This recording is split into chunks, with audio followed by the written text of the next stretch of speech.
Baik, oke, baik. Bismillahirrahmanirrahim. Assalamualaikum warahmatullahi wabarakatuh.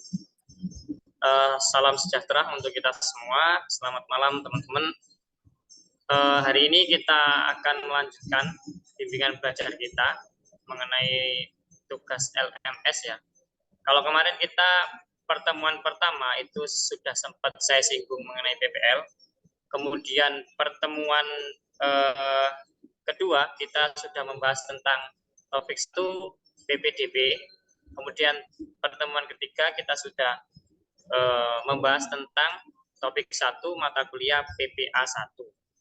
Dan ini pertemuan keempat kita yang kembali membahas tentang PPL dan nanti mengkerucut kepada satu pembahasan yakni pelatihan pembuatan perangkat pembelajaran untuk persiapan PPL 1.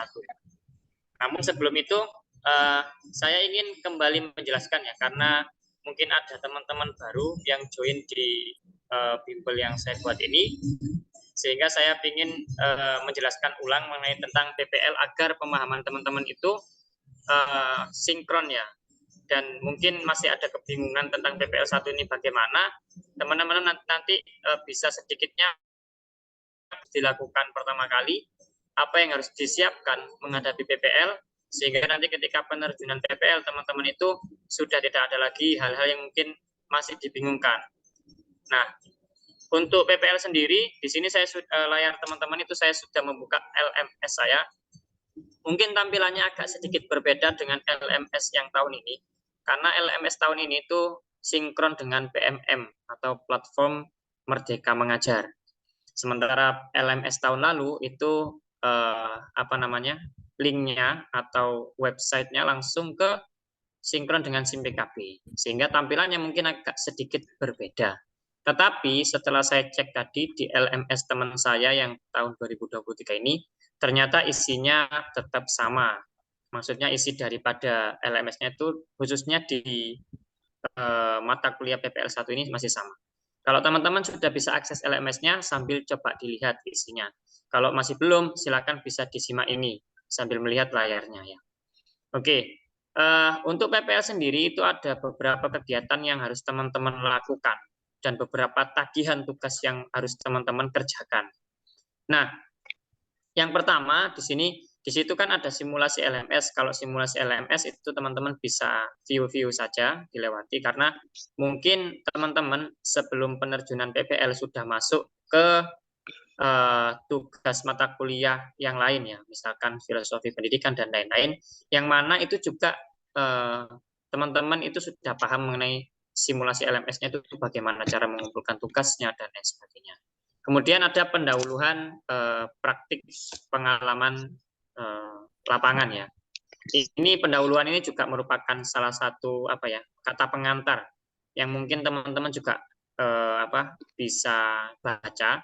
Kemudian di dalam pendahuluan itu nanti ada lampiran, yang mana lampiran-lampiran itu salah satunya nanti ada lembar penilaian. Jadi ketika nanti teman-teman itu praktek mengajar di dalam kelas, kan kemarin saya bilang bahwa nanti akan dinilai oleh DPL atau dosen pembimbing lapang dan juga dinilai oleh guru pamong.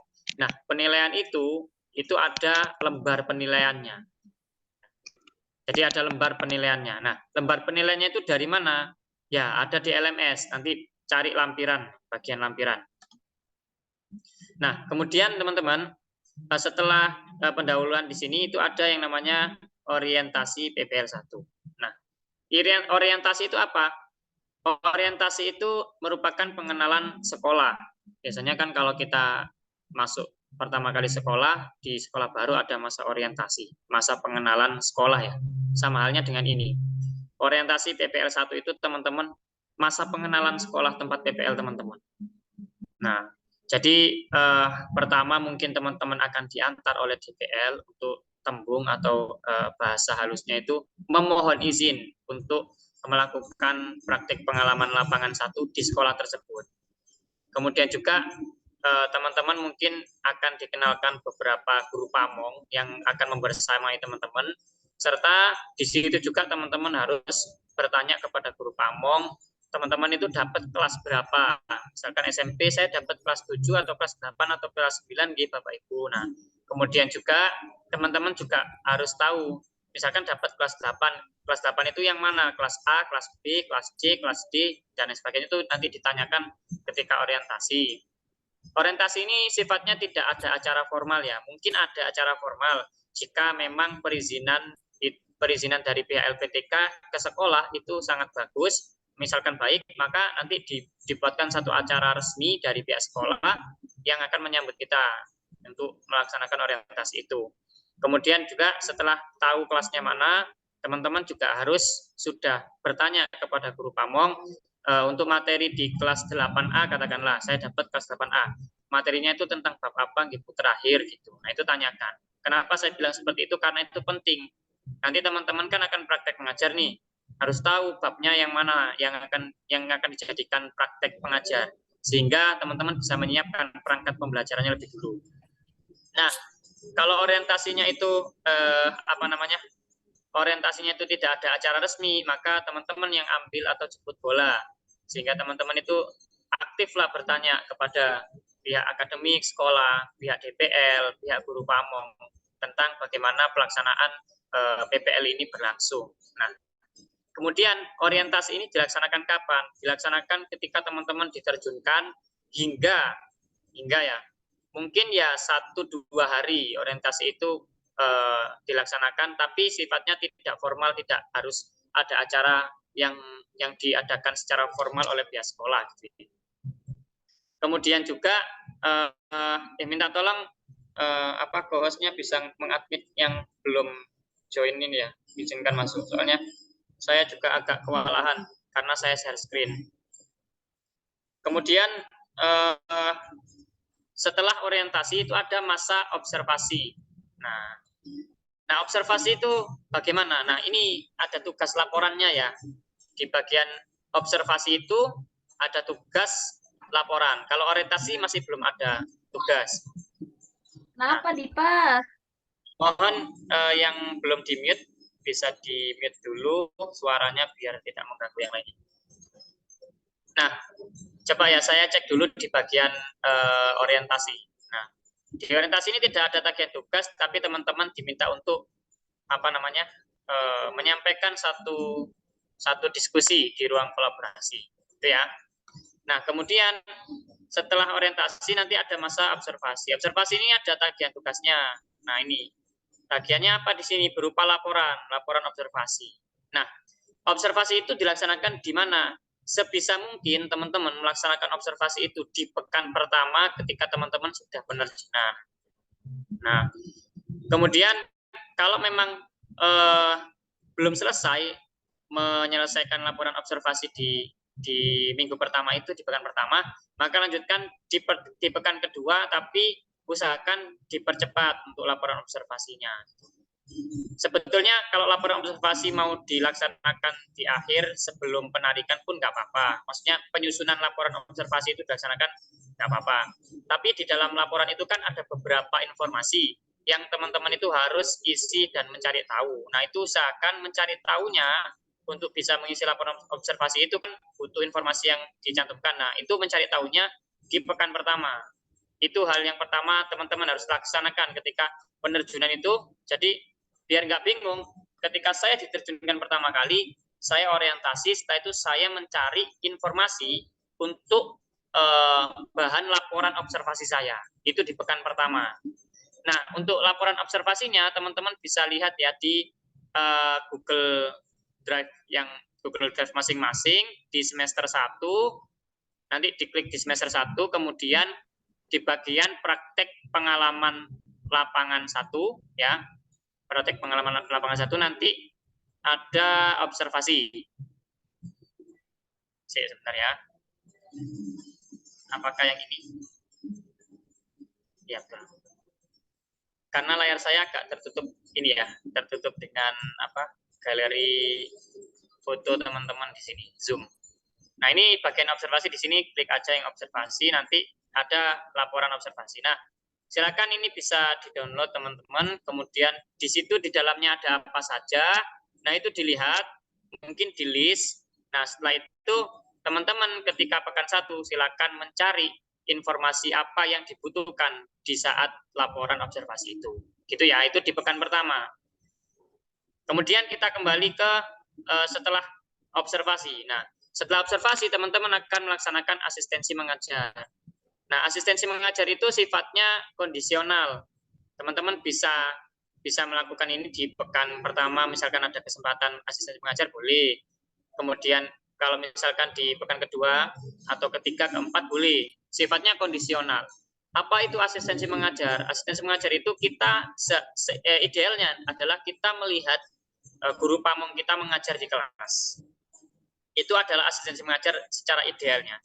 Tetapi nanti fakta di lapangan kemungkinan kalau misalkan guru pamongnya itu nggak mengajar sama sekali, kemudian kita langsung diberikan kelas dan kita langsung disuruh mengajar, ya berarti cari satu waktu janjian dengan guru pamong, jelaskan kepada guru pamong ketika orientasi itu, ketika pekan pertama teman-teman itu kan harus sering koordinasi dengan guru pamong dan DPL.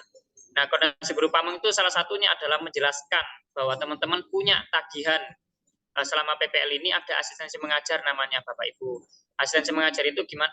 Kita mengobservasi panjenengan, kita mengobservasi Bapak Ibu mengajarnya di dalam kelas itu seperti apa, gitu. Jadi kita mendampingi, ya, mendampingi Bapak Ibu mengajar, gitu. Itu namanya asistensi mengajar. Kemudian selain itu ada kegiatan non mengajar di kelas juga asistensi mengajar. Misalkan membantu menyiapkan perangkat pembelajaran untuk mengajar guru pamong. Misalkan membantu mengoreksi asesmen, itu juga termasuk asistensi mengajar. Dan membantu kegiatan lain yang dilakukan oleh guru pamong seputar pembelajaran.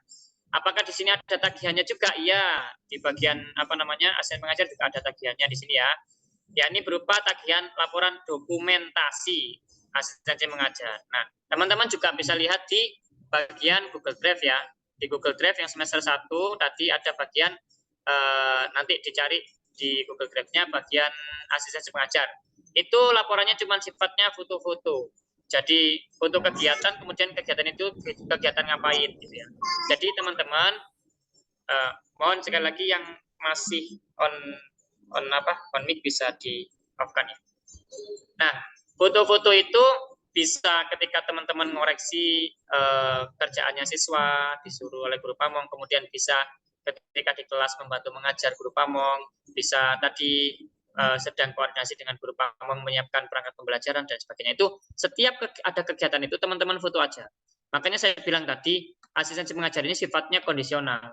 Tidak ada pekan untuk menyelesaikan ini. Sebetulnya observasi juga kondisional, tapi alangkah lebih baiknya observasi itu dikerjakan di pekan pertama supaya teman-teman nanti bisa fokus untuk praktek pembelajarannya langsung gitu ya. Nanti pokoknya setiap ada kegiatan dengan guru pamong itu jangan lupa untuk memfoto, untuk mendokumentasikan. Nah, itu sebagai laporan asistensi mengajar.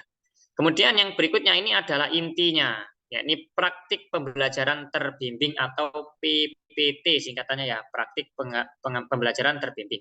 Ini adalah inti daripada kegiatan PPL. Intinya adalah kita melakukan praktek mengajar langsung tapi dibimbing. Terbimbing itu artinya kita masih dibimbing oleh guru pamong, masih dibimbing oleh DPL. Tetapi kita tetap mengajar sendirian di dalam kelas, tapi guru pamong itu memerhatikan kita mungkin di belakang kelas. DPL jika bisa hadir secara langsung itu juga memerhatikan di belakang kelas. Kalau tidak bisa hadir secara langsung mungkin bisa difasilitasi Zoom atau Google Meet. Kalau memang beliau tidak berkenan, ya berarti yang akan membimbing kita di dalam kelas secara langsung yaitu guru pamong. Itu ya. Nah, kita di PPL 1 ini tagihannya ada 3 teman-teman, 3 kali mengajar ya, 3 kali melakukan praktik pembelajaran terbimbing. Nah, 3 kali itu dinamakan siklus. Nah, 3 kali praktek itu setiap prakteknya dinamakan siklus. Jadi ada siklus 1, siklus 2, dan siklus 3. Ini adalah merupakan teman-teman mengajarnya itu sebanyak 3 kali, sebanyak 3 siklus. Nah, setiap satu siklusnya teman-teman itu harus menyiapkan yang namanya perangkat pembelajaran lengkap. Kalau di sekolah itu menggunakan modul ajar, maka silakan menyesuaikan. Kalau di sekolah itu menggunakan RPP, silakan menyesuaikan. Gitu ya. Formatnya seperti apa perangkat pembelajaran itu? Nah, ini yang akan kita bahas pada malam hari ini, gitu ya. Kemudian setelah di inti prakteknya, di sini ada yang terakhir diskusi refleksi akhir. Kalau diskusi ini tidak ada tagihan, cuman kita diminta untuk diskusi di ruang kolaborasi. Cuman ngetikkan diskusi kita ya. Ada sebuah pertanyaan yang harus kita jawab. Oke. Mungkin dari sini mungkin teman-teman bisa memahami ya. Kalau penjelasan saya itu terlalu cepat atau belum dipahami, nanti bisa dituliskan di kolom chat apa-apa saja yang mungkin belum dipahami mengenai PPL 1 ini, apa saja yang dilakukan, kemudian tagihannya apa saja bisa dituliskan di kolom chat, nanti saya jawab di akhir sesi. Nah, untuk malam ini kita fokus kepada pembuatan atau pelatihan perangkat pembelajaran. Tentunya ya, pelatihan ini tidak sekali pertemuan itu kelar, karena perangkat pembelajaran itu sangat banyak dan sangat kompleks di dalamnya. Penjelasannya juga butuh beberapa kali pertemuan. Nah, mungkin kita di sini malam ini kita akan membahas tentang bagaimana cara menelaah capaian pembelajaran, kemudian menjadi tujuan pembelajaran, yang mana nanti tujuan pembelajaran itu diturunkan lagi menjadi ATP atau alur tujuan pembelajaran, baru nanti masuk ke dalam modul ajar. Kita sampai pada modul ajar dulu. Untuk lampiran-lampirannya kita akan bahas secara berkala di pertemuan berikutnya. Ya. Oke, yang pertama untuk pembuatan pembelajaran tentunya teman-teman itu akan mencoba untuk menelaah capaian pembelajaran, menganalisis atau menelaah capaian pembelajaran. Begini teman-teman, sebentar ini mungkin ada yang masuk, saya asisi. Oke. Diperhatikan ya teman-teman, bahwa capaian pembelajaran itu, menelaah capaian pembelajaran itu ya gampang-gampang sulit. Kalau kita sudah paham konsepnya, maka sangat mudah untuk menelaah capaian pembelajaran sehingga menurunkan tujuan pembelajaran. Tapi kalau belum paham konsepnya, ini yang agak sulit. Nah, kemarin kan di mata kuliah PPA 1, prinsip pengajaran dan asesmen 1, itu sempat dibahas ya di topik 1, yang kemarin bagaimana cara menurunkan tujuan pembelajaran dari capaian pembelajaran. Yang pertama harus tahu dulu, capaian pembelajaran ini sudah ada ya, sudah paten dari kementerian. Kalau dulu namanya itu adalah KI dan KD di kurikulum 2013, kalau sekarang ada capaian pembelajaran atau CP, nanti turun menjadi tujuan pembelajaran atau TP. Nah, capaian pembelajaran itu sudah paten dan sudah ada dari pihak kementerian. Cara mencarinya bagaimana? Di sini, teman-teman googling aja ya. Googling capaian pembelajaran fase D matematika. Kalau pembelajarannya matematika, fase D itu adalah SMP. Saya jelaskan fase dulu. Kalau dulu teman-teman, dulu itu pembelajaran itu berdasarkan kelas. KI kelas 7 ada sendiri, KI kelas 8 ada sendiri, KI kelas 11 katakanlah ada sendiri. Sekarang kata-kata kelas itu dihapuskan di kurikulum Merdeka, diganti dengan fase. Nah, fase ini di dalam satu fase itu terdiri dari beberapa kelas. Nah, fase A itu masih kelas PAUD ya, PAUD dan TK itu fase A kalau saya tidak salah. Nanti bisa di cross check. Kemudian fase B itu adalah kelas tingkat bawah SD. Jadi kelas 1, 2, 3 itu fase B. Fase C itu adalah SD kelas 4, 5, 6. Kelas tinggi ya, kelas 4, 5, 6. Kemudian fase D itu adalah SMP, baik kelas 7, kelas 8, kelas 9 itu masuknya fase D. Kemudian fase E itu adalah kelas 10. Kemudian fase F, D, E, F itu adalah kelas 11 dan kelas 12. Jadi fase D ini SMP. Kalau nanti teman-teman diterjunkan PPL itu di SMP, maka nanti teman-teman akan mencari capaian pembelajaran yang fase D. Nah, matematika ini adalah bidang studinya, sesuaikan dengan bidang studi masing-masing. Kemudian nanti muncul satu web resmi dari kementerian, ya ini ya yang paling atas sendiri, ada CP dan ATP, alur tujuan pembelajaran. Nah, di sini teman-teman bisa klik aja untuk bisa masuk websitenya. Nah, di dalam websitenya ini sudah ada rumusan capaian pembelajaran untuk fase D. Nah, dilihat ada capaian pembelajaran fase D secara umum atau secara general atau secara lengkap ya. Di sini diperhatikan panjang sekali. Pada akhir fase D, peserta didik dapat menyelesaikan masalah kontekstual peserta didik dengan menggunakan konsep-konsep dan keterampilan matematika yang dipelajari di fase ini. Mereka mampu mengoperasikan secara efisien bilangan bulat. Satu, ini masuk bab bilangan bulat. Bilangan rasional, bilangan desimal, ini tentang bilangan. Kemudian di bawahnya, melakukan pemfaktoran bilangan prima dan lain sebagainya. Kemudian di sini, mereka dapat menyajikan dan menyelesaikan persamaan dan pertidaksamaan linier satu variabel. Ini masuk ke SPLDV ya. Nah, ini adalah SPLDV. Ini babnya lain lagi. Kalau tadi tentang bilangan, kalau ini lain. Kemudian di sini ada relasi dan fungsi, babnya lain lagi. Nah, kalau teman-teman melihat CP ini adalah CP umum, karena ini fase D, di sini itu ada berbagai macam bab dari kelas 7, 8, 9, karena ini merupakan fase D. Nah, di bawahnya teman-teman, itu ada capaian pembelajaran per elemen. Jadi perbilangan itu ada sendiri capaian pembelajarannya.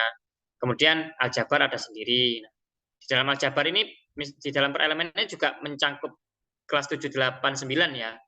Nah, ini misalkan di sini ada mengeneralisasi pola dalam bentuk susunan. Berarti ini pola bilangan ya.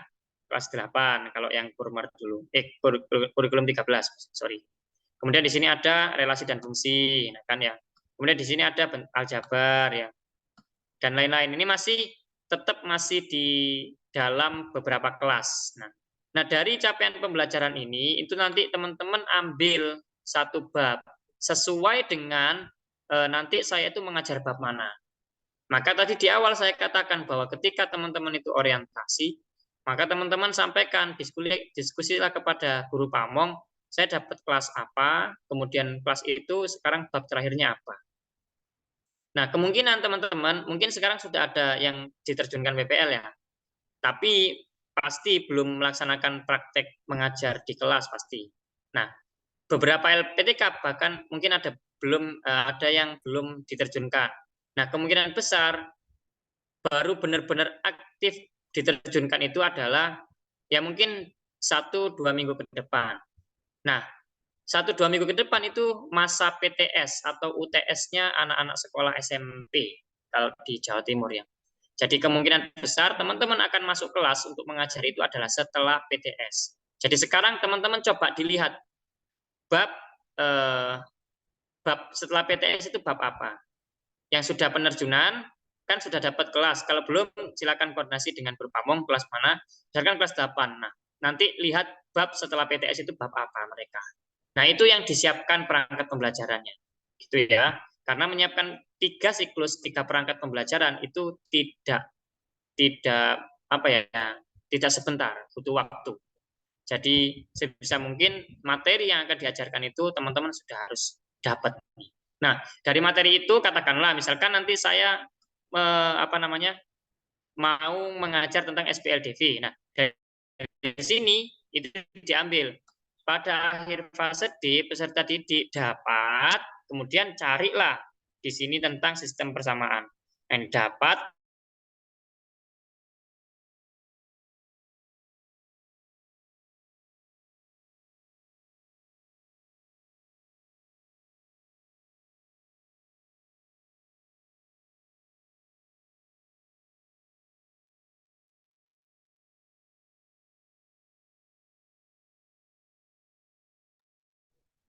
Mohon maaf Pak Zainul, suaranya kok tidak ada ya?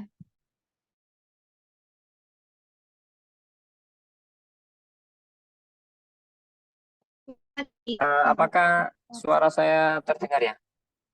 Soalnya sepertinya Zoom saya terlempar. Saat ini sudah terdengar, Kak. Oke, share screen-nya ini ya, terputus ya sebentar teman-teman.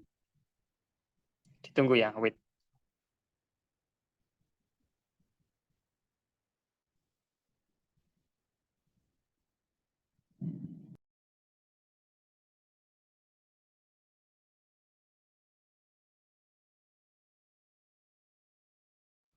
Oke, sambil menunggu Zoom saya masuk lagi. Jadi tadi saya katakan bahwa teman-teman harus paham ketika masuk atau penerjunan PPL itu dapat kelas mana dan bab. Kalau dari analisis saya sih teman-teman bakal mengajar setelah PTS atau setelah UTS. Nah, itu babnya apa silakan nanti dicari. Yang penting teman-teman itu tahu dulu kelasnya mana. Yang agak sulit itu adalah yang ini, apa namanya? Yang belum penerjunan. Jadi belum bisa merengreng. Oke. Sebentar ya.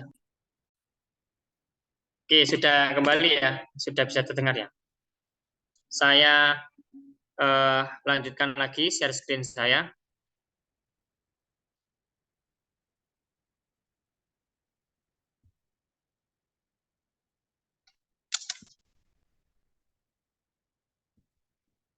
Oke, inilah capaian pembelajaran yang dipilih pada bab sistem persamaan linear dua variabel. Loh, ini ada sistem pertidaksamaannya, iya, karena di sini merupakan satu CP, ini tetap dimasukkan, tapi nanti tujuan pembelajarannya itu mengarah kepada satu ini saja, satu bab ya. Bagaimana cara menganalisisnya? Di sini saya sudah mencoba untuk menganalisis CP hingga turun ke tujuan pembelajaran. Nah, sebentar, ini masih belum berganti. Oke. Di sini saya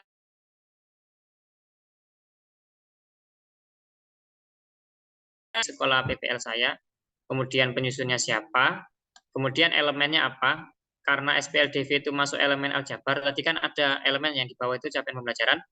Nah, ini elemennya masuk aljabar. Nah, ini saya sebetulnya itu di sini masih kurang tepat, karena seharusnya kalau saya mengambil hanya SPLDV saja, maka yang bagian atas ini tentang non SPLDV itu harusnya dihapus. Tetapi di sini saya mencontohkan saya mengambil elemen aljabar secara penuh di sini ya. Nah, elemen aljabar secara penuh itu di dalamnya itu ada konten. Ingat ya, CP kemarin kan ada dua komponen penting. Ini perhatikan teman-teman. Untuk menurunkan sebuah tujuan pembelajaran, teman-teman harus tahu bahwa di dalam capaian pembelajaran itu ada dua komponen penting atau komponen utama. Dua komponen utama itu adalah, yang pertama itu adalah kompetensi, yang ini. Yang kedua adalah konten atau isi materi. Nah, kompetensi itu apa? Kompetensi itu ciri-cirinya adalah kata kerja operasional. Nah, misalkan di situ dituliskan kompetensinya apa? Menganalisis satu. Kemudian ada menyelesaikan, ada mengeksplorasi, mengevaluasi, memahami. Nah, itu kata kerja operasional ya. Nah, kompetensi itu merupakan kata kerja operasional. Sedangkan konten atau materi itu adalah isi materinya, di situ babnya tentang apa. Karena di sini masih umum, kalau dijabarkan kontennya itu ada banyak ya. Aljabar kan ada banyak, ada misalkan pengurangan dan penjumlahan aljabar, pembagian dan perkalian aljabar, ada banyak. Itu di sini akan panjang ya. Maka di sini saya tuliskan materi secara umumnya, gitu ya. Terus kemudian di sini ada relasi dan fungsi sama sistem persamaan linear dua variabel. Nah, setelah tahu kompetensi dan konten materinya, kita bisa menurunkan tujuan pembelajarannya dari kedua ini. Nah, misalkan di sini, oh ini muncul lagi KKO-nya, ada mengenali. Ini harusnya ditaruh di bagian kompetensi, ada mengenali, gitu ya. Ada menemukan masuk di kompetensi. Nah, ini saya menurunkan dari masing-masing bab ini menurunkan 5 tujuan pembelajaran. Ini opsional, teman-teman nanti mau menurunkan tujuan pembelajaran itu berapa. Sesuaikan dengan pertemuan di kelas. Misalkan teman-teman itu pertemuan di dalam kelasnya itu pengen bahas tentang penjumlahan dan pengurangan aljabar saja. Perkalian sama pembagiannya nanti di pertemuan berikutnya. Maka tujuan pembelajarannya hanya di penjumlahan dan pengurangan aljabar. Sesuaikan dengan pertemuannya teman-teman itu mau bahas apa. Kemudian media pembelajarannya dan lain-lain sebagainya, modulnya itu mau bahas apa. Jadi penurunan TP ini sesuaikan dengan teman-teman mau ngajar apa di dalam kelas, gitu ya. Di sini karena saya hanya menyontohkan, nah lihat, di sini A1 itu maksudnya aljabar, yang kompetensinya itu, yang pertama itu apa ya, tujuan pembelajaran pertama itu apa, A itu aljabar. RF itu adalah relasi fungsi, SPLDV itu ya sistem persamaan linear dua variabel. Aljabar 1 atau tujuan pembelajaran aljabar 1 itu mengenali suatu pola dalam bentuk susunan benda dan bilangan. Nah, mengenali ini itu adalah apa namanya? Kompetensinya. Ya, mengenali itu adalah kompetensinya. Sementara suatu ini kan apa ya, imbuhan lah, tambahan. Pola dalam bentuk susunan benda dan bilangan itu merupakan konten dan materinya. Nah, saya bedakan warnanya dah. Nah,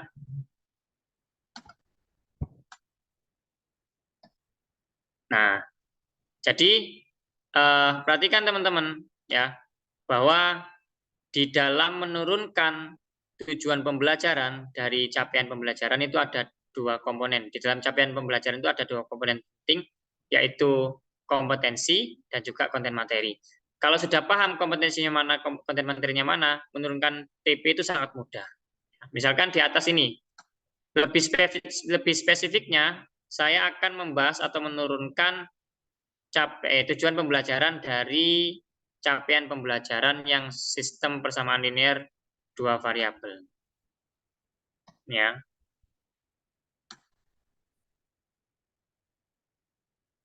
Diperhatikan ini. Capaian pembelajarannya, peserta didik dapatnya kok ada dua ini. Saya hapus dulu ya. Peserta didik dapat menyelesaikan sistem persamaan linear dua variabel melalui beberapa cara untuk penyelesaian masalah. Ini adalah CP fase D bab sistem persamaan linear dua variabel. Nah, dari CP yang tadi buahnya itu pilih sesuaikan dengan bab yang mau diajar, itu CP-nya. Dari CP ini kita analisis dulu. Di sini ada tadi kan saya bilang di CP itu ada dua komponen utama ya. Satu kompetensi, yang kedua adalah konten atau isi materi. Nah, di CP ini kompetensinya adalah menyelesaikan. Kompetensinya adalah menyelesaikan. Ini adalah kompetensinya ya. Saya beri warna kuning. Kontennya apa? Kontennya adalah sistem persamaan linear dua variabel. Melalui beberapa cara ini nanti bisa metode eliminasi, grafik, substitusi dan lain sebagainya. Ya, ini merupakan konten atau isi materinya. Nah, kita dapat nih di CP ini kita sudah bisa analisis KKU-nya ini, kemudian kontennya ini. Nah, kemudian kompetensi yang dituju dari menyelesaikan itu nanti bisa kita turunkan KKU yang lain. Nah, ini ada KKU yang lain. Jadi ini merupakan kompetensinya itu ya. Jadi tujuannya itu nanti ada mengenali sistem persamaan. Mengenali itu adalah KKU-nya, kata kerja operasionalnya. Sistem persamaan linear dua variabel itu merupakan konten atau isi materinya. Sama. Ini cari menyelesaikan berarti KKU-nya. Ya. Dan seterusnya. Jadi ada kompetensi, di dalam CP itu ada kompetensi dan juga ada yang namanya konten atau isi materi. Nah, kalau sudah bisa membedakan ini, mana yang intinya itu kalau kompetensi itu kata kerja operasional ya. Itu aja sih. Nah, kalau sudah menentukan ini nanti enak, tujuan pembelajarannya kita bisa tentukan. Nah, tujuan pembelajaran itu kita akan bahas di modul ajar ya. Tujuan pembelajaran itu kalau misalkan mau sempurna atau mau bagus itu meliputi ada beberapa hal di dalam tujuan pembelajaran. Yaitu ada A, B, C, D. Ingat teman-teman ya. Tujuan pembelajarannya itu ada A, B, C, D. Apa itu A, B, C, D? A, B, C, D itu A yang pertama adalah audience. Kemudian B-nya itu apa? Behavior. Kemudian C-nya apa? Condition atau kondisi. Kemudian D-nya apa? Degree. Nah, jadi tujuan pembelajaran itu harus memuat 4 hal itu. 1, audience. 2, behavior. 3, itu C, kondisi. kemudian D-nya itu degree A, B, C, D ya. Saya jelaskan satu-satu. Audiens itu apa? Audiens itu adalah peserta didik ya. Audiens itu adalah peserta didik. Harus ada peserta didiknya. Siapa yang ingin mendapatkan tujuan pembelajaran itu kita tujukan kepada siapa. Dalam hal ini kan kalau kita mengajar di kelas pastinya peserta didik ya, itu audiensnya. Kemudian yang kedua ada B. B itu adalah behavior. Behavior itu adalah perlakuan. Jadi kayak tadi, menyelesaikan sistem persamaan linier dengan menggunakan metode eliminasi. Itu merupakan behaviornya. Ya. Tadi audien itu adalah peserta didiknya, behaviornya adalah analisis dari konten dan kompetensi di CP tadi. Ya, misalkan menyelesaikan permasalahan kontekstual tentang sistem persamaan linear dua variabel menggunakan metode substitusi. Itu adalah B-nya, behaviornya. Kemudian yang berikutnya adalah C, condition. Condition itu dengan apa? Ya, misalkan keterangannya. Itu degree. Kondisi itu adalah semacam melalui pendekatan apa, melalui metode apa, kemudian melalui media apa, mereka dapat mencapai tujuan pembelajaran kita. Itu kondisi. Ya. Kemudian degree adalah semacam keterangan tambahan. Misalkan mampu menyelesaikan permasalahan kontekstual tentang sistem persamaan linear dua variabel dengan baik, dengan jujur, dengan rasa ingin tahu, dengan yang lainnya, itu merupakan degree. Ya, keterangan yang di akhir itu. Nah, kita bisa lihat analisis tujuan pembelajaran yang saya cantumkan di dalam modul ajar saya. Nah, teman-teman ya, kalau teman-teman sekarang di kelas itu diajarkan tentang bagaimana cara menganalisis CP ke TP, kemudian ke ATP oleh dosen-dosen teman-teman, itu kemungkinan besar yang diturunkan teman-teman itu masih dalam tujuan pembelajaran yang sangat sederhana. Misalkan di sini saja. Dari CP, teman-teman itu menurunkan tujuan pembelajaran yang sangat sederhana. Sampai sini. Yang saya bold ini. Nah, ini merupakan tujuan pembelajaran yang sederhana. Ada peserta didiknya, ada audiens, dapat menyelesaikan permasalahan sistem permasalahan linear dua variabel dalam kehidupan sehari-hari menggunakan metode eliminasi. Itu adalah behaviornya. Biasanya tugasnya itu sampai pada sini saja. Tidak ada embel-embel yang di ini melalui pendekatan teaching at level. Nah, kalau sudah seperti ini, tujuannya itu sudah sangat lengkap. Nah, tapi ketika nanti ada tugas di kelas, mungkin cukup menurunkan tadi dari CP ke TP yang tadi itu cukup dianalisis, ada kompetensinya, ada isinya, turunkan. Tambahi peserta didik di depannya. Peserta didik dapat menyelesaikan itu adalah KKU, adalah kompetensinya, kemudian materinya itu atau isinya cantumkan. Itu adalah penurunan CP ke TP yang sederhana. Nah, kalau di tujuan pembelajaran di dalam modul ajar itu harus, kalau bisa, sempurna. Kita akan belajar menyusun modul ajar yang mungkin sesuai dengan pendekatan-pendekatan yang kita pelajari di mata kuliah lainnya. Nah, kemarin kan ada sempat ya sekilas kita itu membahas tentang pendekatan TARL atau Teaching at Direct Level. Kemudian ada CRT, Culturally Responsive Teaching. Kemudian ada pendekatan inquiry. Pendekatan-pendekatan pembelajaran itu teman-teman harus mencari tahu gitu ya, apa saja. Dan yang dipelajari secara fokus utamanya di PPG ini adalah pembelajaran dengan pendekatan pembelajaran berdiferensiasi dengan pendekatan teaching at direct level, dan juga pembelajaran berbasis budaya atau culturally responsive teaching, serta nanti ada pembelajaran dengan pendekatan sosial emosional di semester 2. 3 pendekatan itu teman-teman harus paham. Nanti itu dibahas. Mata kuliah pemahaman peserta didik dan pembelajarannya itu sinkron dengan mata kuliah prinsip pengajaran dan asesmen 1 dan sinkron dengan praktik pengalaman lapangan 1. Nah, jadi itu adalah materi yang sangat-sangat sinkron. Jadi nanti jangan kaget kalau ternyata loh ini perasaan kemarin dibahas di PPDB ya, kok muncul lagi di PPA 1. Ya karena memang sinkron, apa yang dipelajari itu sinkron. Gitu ya. Kemudian praktek pengalaman lapang ini ditujukan untuk teman-teman untuk mempraktekkan secara langsung teori yang diajarkan di PPDP, teori yang diajarkan di PPA1 dipraktekkan di PPL ini. Gitu. Maka di sini saya sudah masuk pelatihan pembuatan modul ajarnya itu sudah masuk ke pendekatan teaching at the right level. Itu ya. Nah, ini kita analisis. Jadi di sini tadi ada tujuan pembelajaran itu ada 4 hal yang harus ada ya, ada A, B, C, D tadi. Pertama ada audiens. Audiensnya di sini sudah tak cantumkan, yaitu peserta didik ini merupakan audiensnya. Kemudian B-nya itu adalah dapat menyelesaikan permasalahan sistem persamaan linear dua variabel ini kurang A-nya dalam kehidupan sehari-hari menggunakan metode eliminasi. Kemudian C-nya apa? Kondisinya di atas ini sebelum masuk ke peserta tadi. Ini adalah C-nya, kondisinya. Kondisinya saya buat lengkap.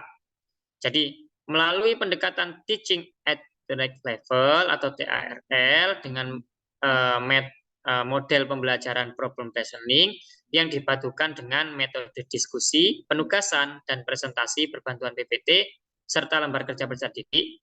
Nah, ini merupakan kondisinya. Degree-nya mana? Degree-nya di bawah. Nah, peserta didik dapat menyelesaikan itu permasalahan SPLDV dengan rasa ingin tahu, jujur, tanggung jawab, gotong royong, percaya diri, serta dapat mengembangkan kemampuan berpikir tingkat tinggi berbasis porsi dan berrelasi dengan baik. Ini merupakan degree-nya. Kalau degree yang sangat sederhana biasanya dengan baik, ya, dengan benar, dengan tepat. Nah, itu degree yang sangat sederhana. Nah, kenapa di sini saya mencantumkan sangat lengkap sekali? Karena dalam pembuatan modul ajar, perangkat pembelajaran, kita itu nanti perangkat pembelajaran kita harus sinkron. Kalau kita di tujuan pembelajaran ini sangat menjadi poros ya. Kalau teman-teman di sini menyantumkan pendekatannya pakai teaching at the right level, maka pendekatan ini tuh pendekatan yang seperti apa? Nah, pendekatan teaching at the right level itu ternyata kemarin ya sempat kita pelajari, pendekatan ini tuh memfokuskan pada pembelajaran, proses pembelajaran yang berdasarkan kemampuan atau kesiapan tingkat pemahaman kognitif peserta didik masing-masing. Mereka akan dikelompokkan dari kelompok yang tingkat pemahamannya itu tinggi atau mahir, itu dikelompokkan sendiri. Kemudian tingkat pemahaman yang sedang, mereka yang agak sedikit mahir atau sedikit pintar itu dikelompokkan sendiri. Kemudian mereka yang masih berkembang, kita nggak boleh pakai kata-kata yang kurang pintar atau bodoh, itu nggak boleh ya. Diperhalus bahasanya sekarang, nggak boleh pakai bahasa itu. Jadi mereka disebutnya dengan berkembang. Ya, mereka yang masih berkembang itu dikelompokkan sendiri. Dan nanti mereka itu di dalam pembelajaran itu diberikan perlakuan yang berbeda. Yang pintar-pintar tentunya diberi LKPD, LKPD-nya yang langkah-langkahnya itu banyak yang dihilangkan sehingga mereka bisa mengerjakan sendirinya karena mereka sudah mahir. Sementara yang kelompok rendah, ya kelompok yang berkembang itu diberikan perlakuan atau scaffolding didampingi dengan pendampingan yang intens di dalam kelas nanti selama diskusi. Dan mereka diberikan lembar kerja peserta didik yang langkah-langkahnya itu sangat sistematis, sangat banyak detailnya gitu. Nah, pembelajaran TARL ini nanti teman-teman akan sering bahas. Nah, nanti di PPA 1 mungkin topik 3 kalau saya nggak salah itu mengerucut kepada pembelajaran pendekatan teaching at the right level. Kemudian saya di sini menyantumkan juga model pembelajaran. Nah, teman-teman harus paham juga ya kemarin pendekatan itu apa, model pembelajaran itu apa, kemudian metode itu apa. Nah, itu silakan dicari di googling sambil dicatat poin-poin pentingnya. Nah, ini pendekatan itu apa, model pembelajaran itu apa, metode itu apa. Ya. Nah, kemudian model pembelajaran di kurikulum Merdeka yang dipakai itu ada 2. Kalau enggak problem based learning, PBL, atau PJBL, project based learning. Kalau problem based learning berarti nanti permasalahan, berdasarkan permasalahan kontekstual. Pembelajarannya mengarah ke permasalahan kehidupan nyata. Entah itu nanti di soalnya, contoh soalnya, maupun LKPD-nya atau tugasnya itu berbasis masalah. Kalau PJBL berarti nanti contohnya, pembelajarannya, LKPD-nya, kemudian juga tugasnya itu berbasis proyek atau project. Project itu berarti mereka akan menciptakan atau meng-create sebuah produk. Nah, itu project. Kalau saya, project kalau di matematika, nanti juga mungkin di beberapa bidang juga, tidak semua bab itu bisa dijadikan menggunakan model pembelajaran project. Nah, tapi ada beberapa bab yang itu mungkin bisa dijadikan project based learning. Sangat bagus, sangat efektif. Misalkan bab bangun ruang sisi datar, ada kubus, balok, kemudian prisma, limas. Nah, itu bisa dijadikan project. Projectnya apa? Mereka nanti akan membuat sebuah kerangka dari balok, kubus, dan lain sebagainya. Itu bab yang sangat efektif. Beberapa bab itu efektif jika menggunakan model pembelajaran problem based learning. Misalkan ini SPLDV. SPLDV kalau kita pakai model pembelajaran problem based learning, maka nanti pembelajarannya SPLDV itu kan banyak contoh-contohnya di kehidupan nyata. Ya. Misalkan nanti si fulan pergi ke pasar membeli dua buah pensil dan juga satu buku tulis dengan harga sekian. Nah, itu pembelajaran yang bersifat problem based learning. Nah, itu sangat efektif diterapkan. Sama dengan teman-teman nanti di beberapa bidang lain, cari kira-kira bab ini pakai model apa ya? Cocoknya problem based learning atau project based learning. Kalau pendekatannya teaching at direct level nanti kita pelajari lebih lanjut di PPA itu apa. Kemudian nanti ada pendekatan juga yang menjadi fokus di PPG ini juga ada culturally responsive teaching atau pendekatan berbasis budaya. Jadi pembelajarannya disangkut pautkan dengan budaya setempat di kota tempat PPL di sekolah teman-teman. Nah, itu ya. Kemudian di sini ada metode diskusi. Nah, karena mereka akan dibagi kelompok, maka nanti teman-teman akan diskusi dengan kelompoknya. Peserta didik akan dibagi menyelesaikan untuk berdiskusi bersama kelompoknya, menyelesaikan tugasnya apa, LKPD nanti ya. Muncul di sini LKPD. Kemudian ada presentasi nanti. Nah, ini muncul semua. Jadi apa yang disampaikan dalam tujuan pembelajaran selama proses pembelajaran nanti itu harus sinkron. Nggak mudah ya teman-teman. Nah, kemudian di sini ada rasa ingin tahu, jujur, tanggung jawab, gotong royong, dan sebagainya itu merupakan bagian dari profil pelajar Pancasila. Ya, nanti dicari tahu. Kemudian forsi ini wajib ya teman-teman ya.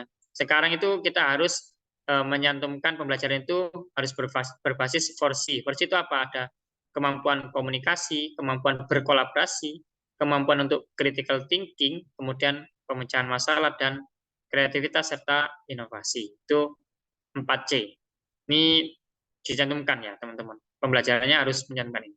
Kemudian di sini ada berliterasi dengan baik. Literasi sekarang juga dikadang-kadangkan. Nah, yang ada di dalam sini semua, ya itu nanti harus masuk di dalam langkah-langkah pembelajaran. Lihat, ini kan nanti kita kan pakai model problem based learning ya. Model problem based learning itu punya sintak atau langkah-langkahnya. Nah, ini teman-teman harus tahu. Nanti cari tahu. Sintaknya problem based learning itu apa? Sintaknya project based learning itu apa? Nah, pertama saya mulai dari pendekatannya dulu ya, biar apa namanya enak menjelaskannya. Pendekatannya di sini saya pakai teaching at direct level. Maka modul ajar saya setelah halaman pertama di situ saya menjelaskan tentang pemetaan kebutuhan pembelajaran. Kenapa ini ada? Karena saya pakai pendekatan teaching at direct level. Teaching at direct level itu merupakan pendekatan yang nanti mengelompokkan peserta didiknya itu berdasarkan tingkat atau kesiapan belajar mereka atau tingkat kognitif mereka. Nah, di sini muncul pemetaannya. Saya dapat kelas 8F di sini, jumlahnya 30 orang siswanya. Nah, saya jelaskan dulu, nanti kelompokannya itu berdasarkan yang kelompok berkembang, itu nanti tergabung di kelompok 3. Siapa saja kelompok berkembang ini? Ya, ini peserta didik dengan kemampuan kognitif yang berkembang. Maksudnya itu yang rendah ya. Kemudian kelompok siap, yaitu peserta didik dengan kemampuan kognitif yang siap atau yang sedang. Ya, nggak terlalu pintar, tapi ya juga nggak terlalu rendah juga. Kemudian yang mahir itu yang pintar-pintar itu kelompok 1. Nah, bagaimana klasifikasinya kelompok-kelompok ini? Nah, ini yang pertama, kalau kelompok berkembang itu peserta didik yang mendapatkan nilai tes diagnostik di bawah 75. Ya. Tes diagnostik ini adalah tes yang dilakukan sebelum kita melakukan pembelajaran. Jadi nanti di PPA ada pembelajaran asesmennya. Asesmen itu ada 3. Ada asesmen diagnostik, ada asesmen formatif, ada asesmen sumatif. Itu ya, di Kurmer itu ada 3 itu. Ingat, diagnostik, formatif, sumatif. Diagnostik itu adalah asesmen yang dilakukan di awal sebelum pembelajaran untuk menganalisis atau mendiagnosa peserta didik itu gaya belajarnya apa saja, minatnya apa saja, latar belakangnya bagaimana, kemudian tingkat pemahamannya terhadap suatu materi yang akan kita ajarkan itu sampai mana. Ini mereka akan diberi asesmen diagnostik. Karena saya pakai TARL, maka saya memberikan asesmen diagnostik, nah, yang bagian tingkat pemahaman kognitifnya. Jadi mereka saya beri soal untuk menjawab soal-soal tersebut, nanti saya nilai. Nah, soalnya itu tentang apa? Soalnya itu adalah tentang bab sebelum materi SPLDV. Nah, mereka kan kalau SPLDV itu kan harus sudah paham tentang aljabar kan. Karena nanti kan berkaitan dengan 2X plus 3Y kan gitu ya. Bentuk SPLDV-nya kan persamaannya seperti itu. 2X plus 3Y sama dengan 1000 misalkan. Itu kan berkaitan dengan aljabar. Nah, ini saya membuat sebuah soal tentang aljabar, kemudian saya berikan kepada mereka. Itu sebagai asesmen diagnostik. Kemudian mereka mengerjakan. Nah, hasil pekerjaan mereka saya nilai. Kalau mereka di bawah 75, di bawah KKM, maka dia masuk kelompok berkembang. Kalau dia di bawah di antara 75 sampai 85 masuk kelompok siap kelompoknya. Kalau di atas 85 dia masuk kelompok mahir. Nah, sebenarnya teks diagnostik ini kalau mau sempurna itu tidak hanya sekali dia didiagnostik kemudian kita langsung menjustifikasi bahwa mereka itu berkembang, siap, dan mahir. Tetapi karena kalau kita nanti sebagai seorang guru, kita ngajar di kelas tersebut berkali-kali, itu kita sudah paham sebetulnya. Wah, nah ini yang pinter. Wah, ini sebetulnya agak pinter sih. Bisa berkembang lah. Masih siap lah. Oh, ini anak ini yang perlu pendampingan lebih. Nah, itu kita sebagai guru itu sebetulnya itu kita sudah punya rasa bahwa oh, anak-anak ini tuh ini yang pinter, ini yang itu kita asesmen diagnostik. Kita mengajar di dalam kelas dengan beberapa kali pembelajaran, kita kan sudah bisa menganalisis kan mana yang pintar, mana yang enggak. Nah, itu sebenarnya kita sedang melaksanakan analisis asesmen diagnostik melalui serangkaian proses pembelajaran yang sudah kita lakukan. Tapi karena saya waktu itu PPL kan, waktu itu PPL dan saya baru pertama kali ketemu mereka, hal pertama yang bisa saya lakukan untuk menganalisis mereka adalah dengan memberikan soal itu. Itu namanya asesmen diagnostik. Nanti kita akan bahas lebih lanjut. Tapi ini sudah cukup jelas sih menurut saya asesmen diagnostik itu seperti apa ya. Kemudian dari asesmen diagnostik itulah kita analisis, kemudian mereka kita kumpulkan dalam kelompok yang berbeda-beda. Ini sudah masuk kepada pembelajaran berdiferensiasi. Namanya diferensiasi, maka dia itu berbeda-beda kelompoknya berdasarkan.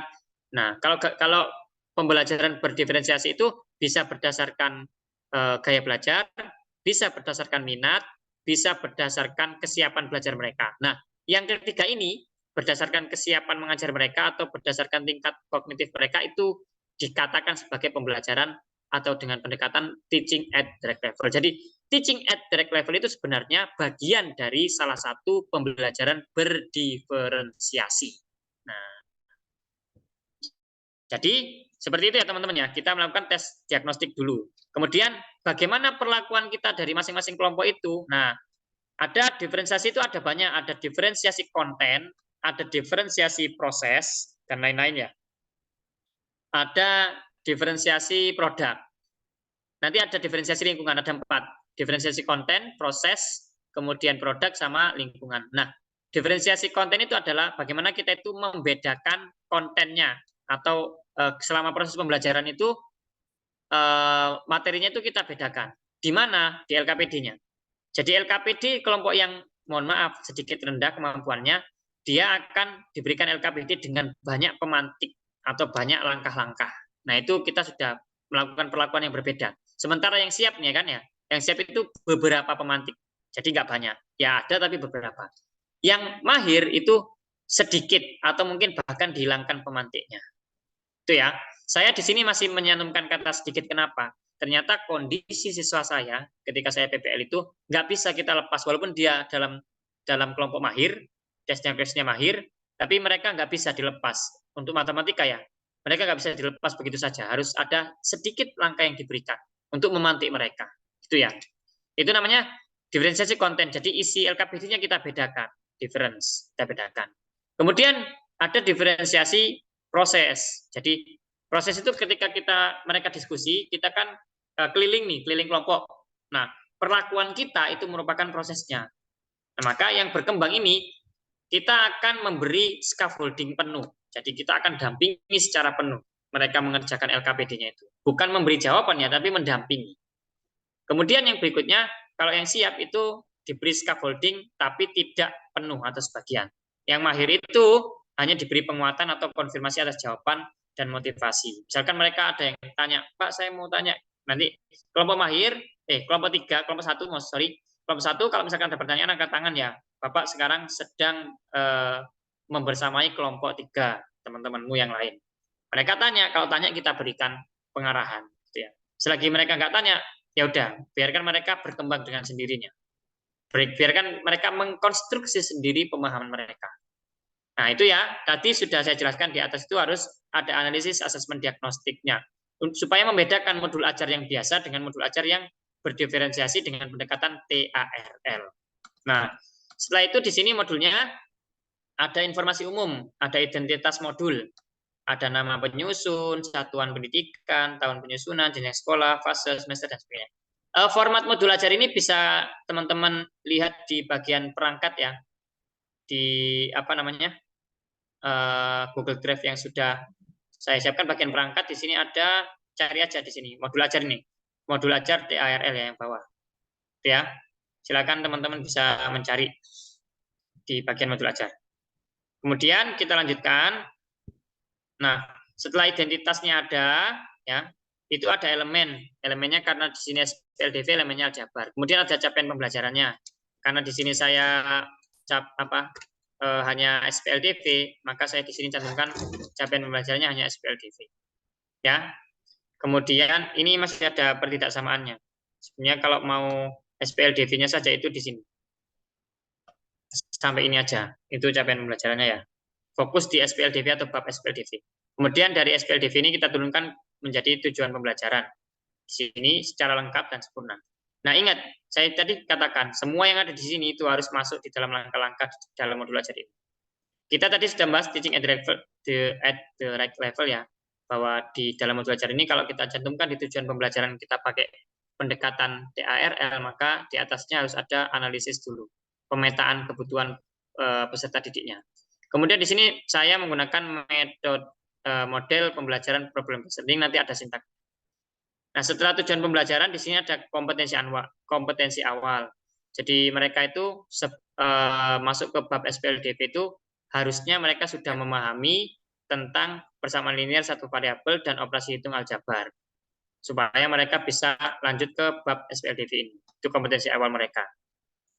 Kemudian ada dimensi profil pelajar Pancasila. Nah, ini kan ada beriman, bertakwa, bergotong royong, bernalar kritis, kreatif, mandiri. Nanti ini kaitannya dengan asesmen formatif ya. Jadi nanti kan ada ini, ada penilaian sikap, ada penilaian dan lain-lain. Nah, ini masuknya ke sana. Dimensi profil pelajar Pancasila itu harus dimasukkan di dalam modul ajar.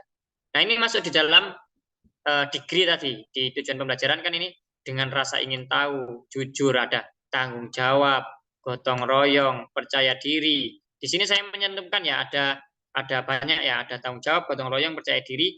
Nah, ini nanti masuk di penilaian. Yang saya cantumkan di tujuan pembelajaran ini, semuanya nanti akan masuk di modul ajar. Kalau saya menyantumkan di sini ada tanggung jawab, maka nanti kita harus membuat suatu lembar observasi atau lembar penilaian sikap tanggung jawab. Nah, ini kita harus sesuaikan. Di sini ya. Kalau saya di sini nyantumkan kreatif, maka kreatifnya misalkan tak cantumkan di sini. Maka di situ kita akan nanti membuat suatu asesmen atau penilaian sikap tentang kreatif bagaimana. Nah, kemudian di sini ada sarana dan prasarana. Kemudian di bawahnya ada target peserta didik karena kita pakai TARL. Jadi peserta didiknya yaitu peserta didik reguler dengan kelompok berkembang, siap dan mahir dalam hal kemampuan kognitif. Karena kita TARL. Kalau kita modul ajar biasa, ya ini dihapuskan. Tinggal peserta didik reguler gitu aja. Kemudian pendekatan model dan metode pembelajarannya, pendekatannya TRL, modelnya itu PBL, kemudian metodenya diskusi, penugasan, dan presentasi. Ya. Nah, kemudian setelah itu masuk ke kompetensi inti. Ada materi pembelajaran. Materi pembelajaran ini fokusnya, jadi ini kan bab SPLDV, kemudian di pembelajaran pada pertemuan ini,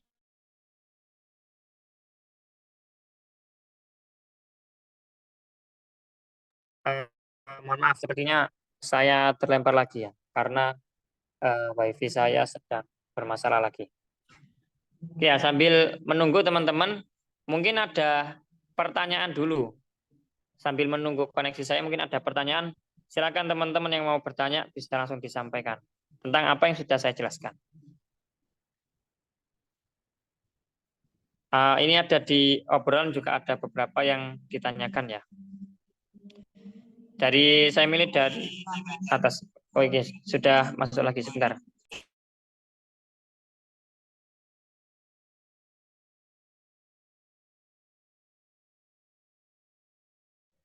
Oke, mohon maaf teman-teman ya, agak sedikit terganggu karena koneksinya. Kalau yang laptop saya menggunakan WiFi dan putus nyambung ternyata malam ini.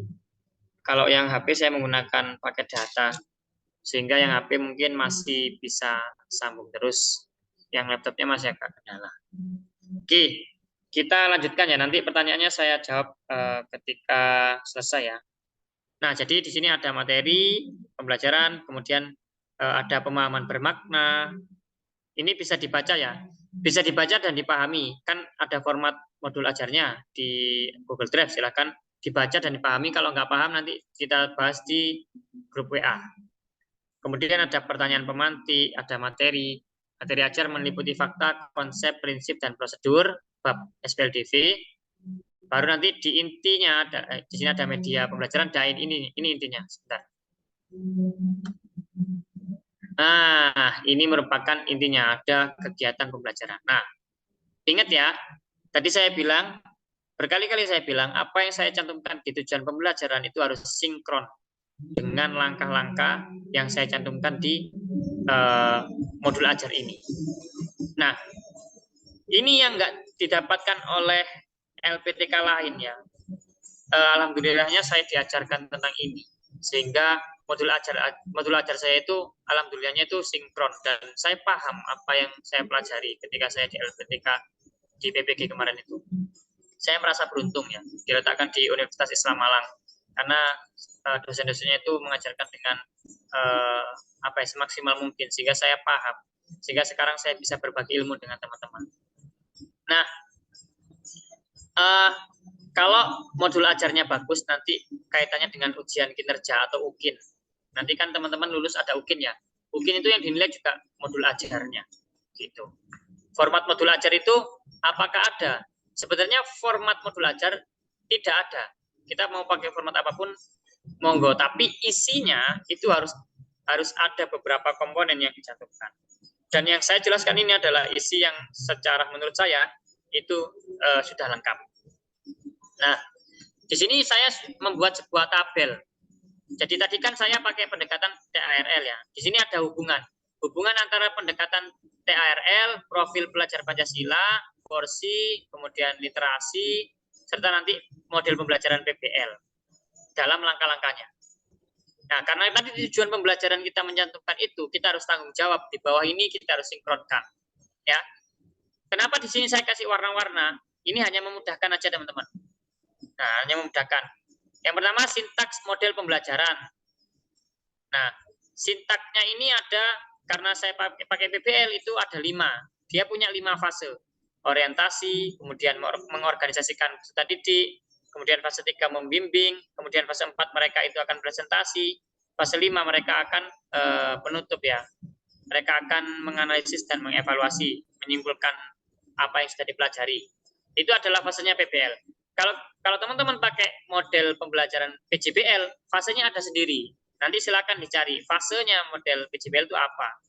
Langkah-langkahnya ada berapa sintaks. Kemudian di sini ada TRL saya pakai pembelajaran diferensiasi proses sama diferensiasi konten. Tadi ya, kalau konten itu berarti LKPD-nya saya bedakan berdasarkan kelompok rendah, sedang, dan juga tinggi. Kemudian prosesnya itu scaffolding-nya, mereka tak beri scaffolding, ada yang penuh, ada yang sebagian, ada yang tidak. Itu TRL-nya masuk. Jadi PBL-nya masuk, TRL-nya masuk. Sekarang ke profil pelajar Pancasilanya. Yang saya ambil ada mandiri, bernalar kritis, bergotong royong, kreatif, ini masuk. Kemudian setelah itu ada kemampuan versinya, critical thinking dan lain-lain. Dan kemampuan berliterasinya. Ingat ya, di sini kan ada fase-fase. Di setiap fase kan ada beberapa hal. Contoh, fase 1 nih ya, fase 1. Kita ke bawah, ke langkah-langkah pembelajaran. Fase 1 kan, sorry, ke atas lagi. Fase 1 kan di sini kan untuk TRL-nya kosong.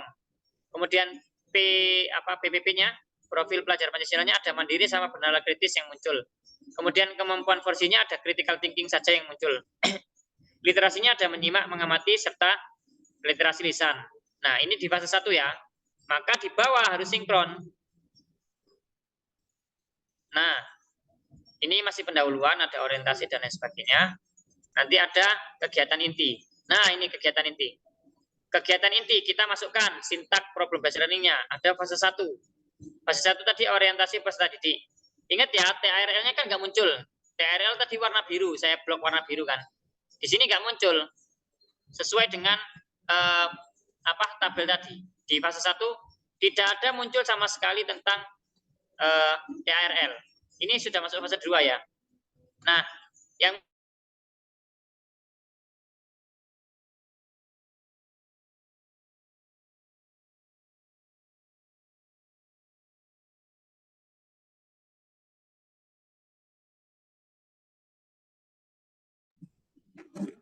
oke. Sepertinya saya terlempar lagi. Jadi yang kedua itu ada profil pelajar Pancasila bernalar kritis. Jadi harus sinkron ya teman-teman ya. Kemudian teman-teman nanti setiap fasenya itu harus sesuai dengan kolom-kolom yang tadi saya sharekan, bahwa TARL-nya misalkan ada diferensi proses itu, proses sama konten itu di fase 2. Maka nanti di langkah-langkah pembelajaran di fase 2 itu ya harus ada diferensiasi proses dan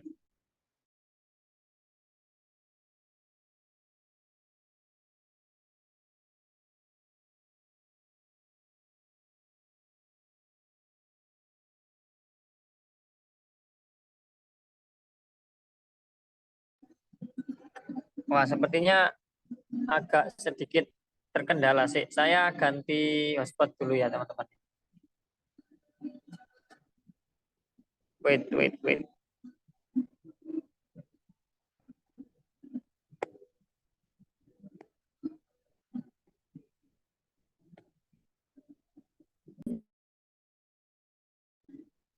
Sebentar ya teman-teman ya, agak sedikit sabar teman-teman.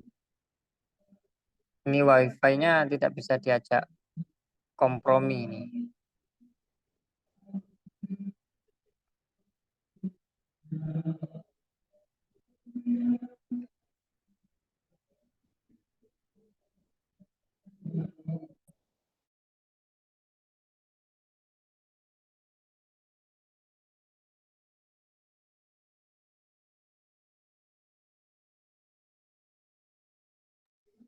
Oke, sambil menunggu.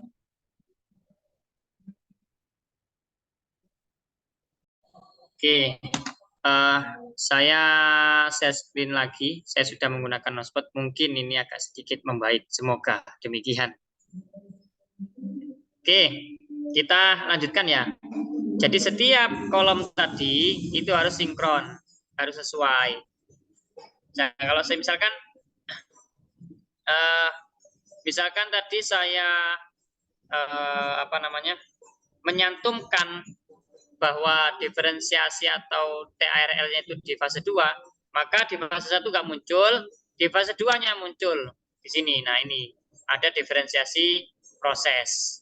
Nah, pemberian keterangan-keterangan ini itu juga harus sesuai. Misalkan di sini, guru membagi peserta didik menjadi 3 kelompok berdasarkan kesiapan belajar. Nah, ini kan sudah diferensiasi karena mereka sudah membagi kelompok itu berdasarkan kemampuannya tadi. Maka ini diberi keterangan diferensiasi proses. Ini masuk ke fase 2, mengorganisasikan peserta didik ya. Jadi karena dia mengorganisasikan peserta didik, maka dia dibagi kelompok. Ada sesuai fasenya. Kemudian di sini masih di fase 2, jadi diminta media sesuai dengan kelompok yang telah ditentukan. Berarti dia masuk PPP. PPP-nya muncul di sini gotong royong. Kemudian C-nya adalah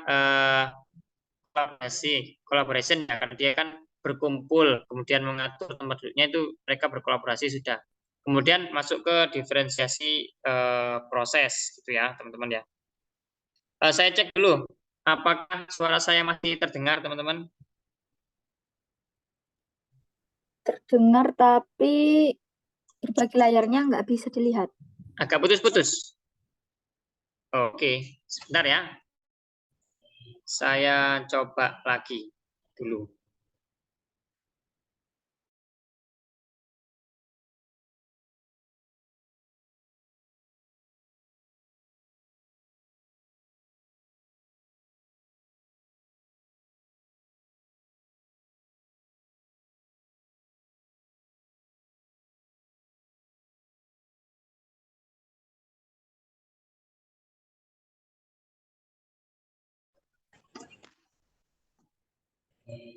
Oke, ternyata menggunakan hotspot pun demikian, guys.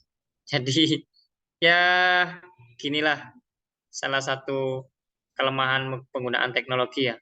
Walaupun memudahkan kita, tetapi juga ada juga negatif kelemahan-kelemahannya. Salah satunya ya sinyal ini. Nanti dalam perkembangan zaman pun demikian. Nggak melulu zaman itu semakin berkembang, semakin ke arah positif, pasti ada negatifnya juga, pasti ada minusnya juga. Ya, jadi ya butuh kesabaran tingkat tinggi ini kalau seperti ini. Tapi untungnya dengan adanya teknologi ini, kita nggak, walaupun saya berada di Jember, teman-teman masih bisa belajar bareng kan di tempat masing-masing. Oke, seperti itu. Mungkin sampai bawah juga harus sesuai dengan apa yang di dalam kolom itu. Yang warna-warna ini hanya saya gunakan sebagai memudahkan saya saja. Misalkan di situ saya menemukan literasi di sini saya warnai ungu ya, maka dia ya harus ungu nanti di bawahnya. Yang 4C ini warnanya biru, nanti warnanya biru. Yang TARL itu diferensi proses itu sebenarnya ini di blok ya warnanya, ya nanti sesuai dengan itu. Jadi ini hanya memudahkan aja. Kalau nanti di UKIN ya nggak perlu diberikan gini-gini, nggak apa-apa. Sama langkah-langkah yang tadi itu, keterangan-keterangan itu, kalau mau dihapuskan nggak apa-apa. Kalau saya sih lebih enak kayak gini ya, supaya saya bisa menganalisis, oh ini langkahnya itu masuk di sini, masuk di sini. Nah, setelah langkah-langkah pembelajarannya itu selesai dituliskan, disusun, baru nanti masuk ke asesmen. Asesmen kan tadi ada asesmen diagnostik di awal tadi, untuk menganalisis, kemudian ada asesmen formatif. Nah, asesmen formatif itu ada 2 hal, yaitu asesmen for learning dan asesmen as learning. Kalau asesmen for learning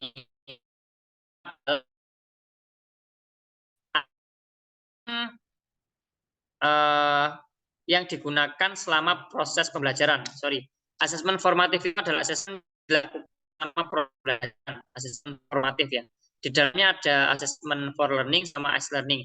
Kalau for learning itu yang melibatkan guru menilai proses pembelajaran peserta didik, menilai presentasinya, menilai diskusinya, menilai sikapnya, itu yang dilakukan oleh guru, pengamatan guru, observasi guru. Kalau asesmen as learning itu adalah siswa menilai, siswa dilibatkan dalam penilaian proses. Jadi nanti sistemnya itu adalah kita memberikan lembar penilaian teman sejawat. Ketika mereka berdiskusi, kita kasih lembar penilaian teman sejawat untuk mereka menilai temannya. Itu namanya asesmen as learning. Ya, Jadi melibatkan siswa untuk melakukan asesmen penilaian. Kemudian nanti ada asesmen sumatif. Nah, asesmen sumatif ini digunakan untuk menilai hasil belajar apakah mereka sudah sesuai dengan tujuan pembelajarannya atau tidak. Wah, sepertinya sinyal saya nge-lag lagi nih, teman-teman.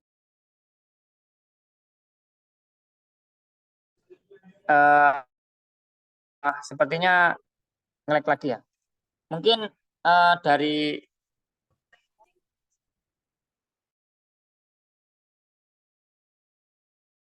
saya jelaskan teman-teman, ada pertanyaan dulu karena ini sepertinya sinyalnya agak sedikit kurang support ya tentang modul ajar. Jadi pada tahap terakhir itu teman-teman itu akan membuat sebuah asesmen dan di akhir merencanakan asesmen sih, bukan membuat ya. Kalau membuat nanti ada di lampiran. Nah, setelah asesmen nanti ada apa saja yang kita nilai. Nah, misalkan di sini saya menyantumkan 4 asesmen ya. Maka nanti kisi-kisi atau lembar penilaiannya, rubrik penilaiannya yang kita buat ya 4, harus sesuai dengan apa yang kita cantumkan.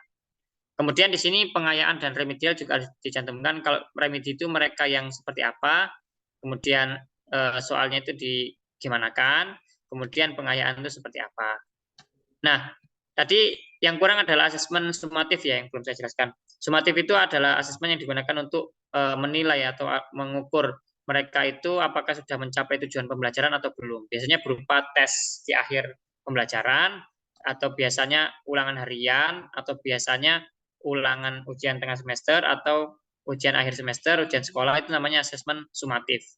Misalkan sudah pembelajaran nih, sudah selesai semua pembelajaran, mereka sudah presentasi, mereka sudah menyimpulkan, mereka kita beri tugas untuk mengukur apakah tujuan pembelajaran mereka itu sudah tercapai. Itu namanya asesmen sumatif. Nah, lampiran-lampirannya di dalam modul ajar ada glosarium, ada daftar pustaka, ada bahan ajar. Bahan ajar ini kayak buku ya, bukunya. Kita nanti desain sendiri. Kalau saya disuruh desain sendiri. Sebetulnya kita mau pakai buku di sekolah boleh aslinya. Kalau kita nanti jadi guru, ya cukup itu atau LKS itu. Tapi kata dosen saya buat bahan ajar sendiri. Jadi desain sendiri di Canva, berhalaman-halaman. Ya itu agak sulit juga. Tapi dari situ saya dapat ilmunya. Meskipun sulit, tapi saya dapat ilmunya. Kemudian ada PPT, media pembelajarannya saya menggunakan PPT. Kalau mau ada alat peraganya, ya silakan dicantumkan alat peraganya. Kalau mau ada media semacam videonya, ya cantumkan videonya. Karena di sini saya hanya menggunakan PPT saja. Kemudian ada LKPD. LKPD-nya saya buat 3. Ada yang berkembang, LKPD berkembang, LKPD siap, LKPD mahir. Kenapa dibuat 3? Karena tadi ada diferensiasi konten. LKPD-nya saya bedakan per kelompok. Ya, ada yang hint-nya banyak, ya, ada yang sedikit, ada yang setengah, antara banyak dan sedikit. Ya. Kemudian ada kisi-kisi instrumen dan rubrik. Nah, ini agak sedikit sulit ini. Ini tentang asesmen nanti. Nanti di mata kuliah asesmen juga disuruh buat ini. Jadi kita akan bahas yang ini tentang lampiran-lampiran ini nanti kita akan bahas di pertemuan berikutnya. Dari modul ajar yang sudah saya jelaskan di atas, mungkin ada pertanyaan teman-teman, silakan bisa disampaikan. Monggo. Sambil saya membaca pertanyaan. Mungkin ada yang mau angkat tangan, silakan. Ada yang mau menyampaikan langsung? Saya izin bertanya. Jika tidak ada, saya ambil baca chat atau obrolan. Oh, karena saya habis terlempar ya, jadi chatnya menghilang. Ini teman-teman apakah ada yang ini menuliskan, bisa dikopikan ulang? Nah, chat saya sudah menghilang. Nah ini, Kak, 1 siklus berarti 1 modul ajar ya? Betul sekali. 1 siklus itu modul ajar. Oke.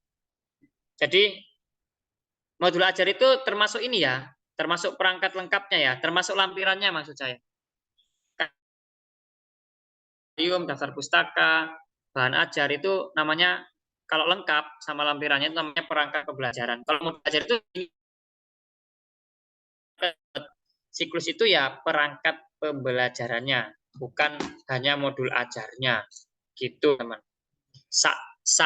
Lampiran-lampirannya itulah. Ini sudah muncul, teman-teman, pertanyaan-pertanyaan. Mungkin dari Bu Zainab dulu lah, yang angkat tangan bisa disampaikan. Monggo, Bu Zainab. Baik, terima kasih atas kesempatannya. Yang saya tanyakan, Ya, tadi kan untuk pembelajaran TARL itu kan dikelompok-kelompokkan. Nah, pasti nanti kan ada kelompok yang tadinya kurang berkembang, terus habis itu dan sebagainya. Ada yang siap dan mahir. Nah, itu nanti apakah tidak ada kecemburuan sosial bagi mereka ketika dia dikelompokkan berdasarkan kemampuannya seperti itu. Nah, seandainya ada yang seperti itu, bagaimana sikap Bapak untuk menghadapi anak-anak ketika siklus? Seperti itu, Bapak. ya, Itu pertanyaan saya. oke, Terima kasih. baik.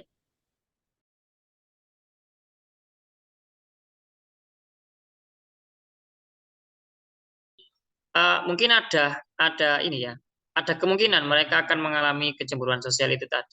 Kan kemarin ketika pertemuan sebelumnya saya sempat bilang juga ya, sebetulnya saya agak sedikit aneh dengan pembelajaran berdiferensiasi ini karena kalau dulu ada sekolah yang standar RSBI atau mungkin sekolah yang sudah apa ya akreditasinya bagus, itu kan mengelompokkan yang pinter-pinter sendiri di kelas A, yang kurang pinter mungkin kelas C sama D. Nah, itu dikritisi oleh orang-orang pendidikan bahwa yang seperti itu tuh merupakan hal yang diskriminatif karena yang nggak pinter merasa kayak dibuang, nggak masuk kelas yang pinter. Itu akhirnya dihapuskan, nggak boleh. Sekarang sekolah harus menerima kemajemukan, keberagaman. Jadi tidak homogen tetapi heterogen, ya. Tapi heterogen. Mereka harus di dalam kelas itu ya harus ini, harus semuanya masuk. Yang pinter ya ada, yang nggak pinter ya ada. Nah, tetapi dengan adanya pembelajaran berdiferensiasi yang sekarang digembor-gemborkan itu, malah di dalam kelas itu kita melakukan sebuah diskriminasi menurut saya sih. Dengan adanya pembelajaran berdiferensiasi ini. Teman-teman mungkin bisa paham apa yang saya maksud ya. Di dalam kelas mereka akan dikelompokkan berdasarkan yang pintar sendiri, yang ini sendiri kalau TARL. Tetapi begini untuk mengantisipasinya ya. Kita jangan sampai memberitahu kepada mereka bahwa kelompok ini kita buat berdasarkan kemampuan yang pintar-pintar sendiri, yang sedang sendiri, yang kurang sendiri. Walaupun sebetulnya mereka pasti akan merasa sih memang. Mereka pasti akan merasa seperti itu. Karena kan selama proses pembelajaran mereka itu kan tahu yang pintar yang mana gitu ya. Ya, yang apalagi yang mungkin biasanya yang punya kemampuan kognitif rendah itu biasanya cenderung agak sedikit bukan nakal ya, hyperaktif saya katakan. Nah itu pasti paham. Tapi kita nggak perlu membicarakan itu ke anak-anak. Yang kedua kita juga nggak perlu memberitahukan bahwa LKPD-nya berbeda. Jangan dikasih tahu. Anggaplah mereka kasih LKPD yang sama. Nggak perlu dibedakan warnanya. Mungkin kalau di perangkatnya dikumpulkan itu dibedakan warnanya boleh untuk desainnya. Tapi ketika di print out nanti ya hitam putih aja supaya nggak ada perbedaan warna. Jadi mereka itu apa ya tahunya mereka mengerjakan LKPD yang sama, gitu ya. Kemudian juga mereka kasih pendekatan sosial emosional ketika Bapak Ibu nanti mengajar kan memberikan scaffolding atau pengarahan yang lebih banyak ke kelompok yang ini ya, yang rendah. Nah itu mereka kasih motivasi kalian tuh ayo dikerjakan yang serius, kalian tuh apa namanya bisa kok mengerjakan matematika. Matematika itu mudah, jangan dibuat sulit. Nanti tenang, ada bapak yang akan memandu teman-teman apa kalian semua untuk belajar. Gitu. Jadi kasih motivasi dan bilang nanti saya akan masuk di kelompok 3 ya. Jadi saya merupakan bagian dari kelompok 3 gitu supaya memberikan motivasi ke mereka.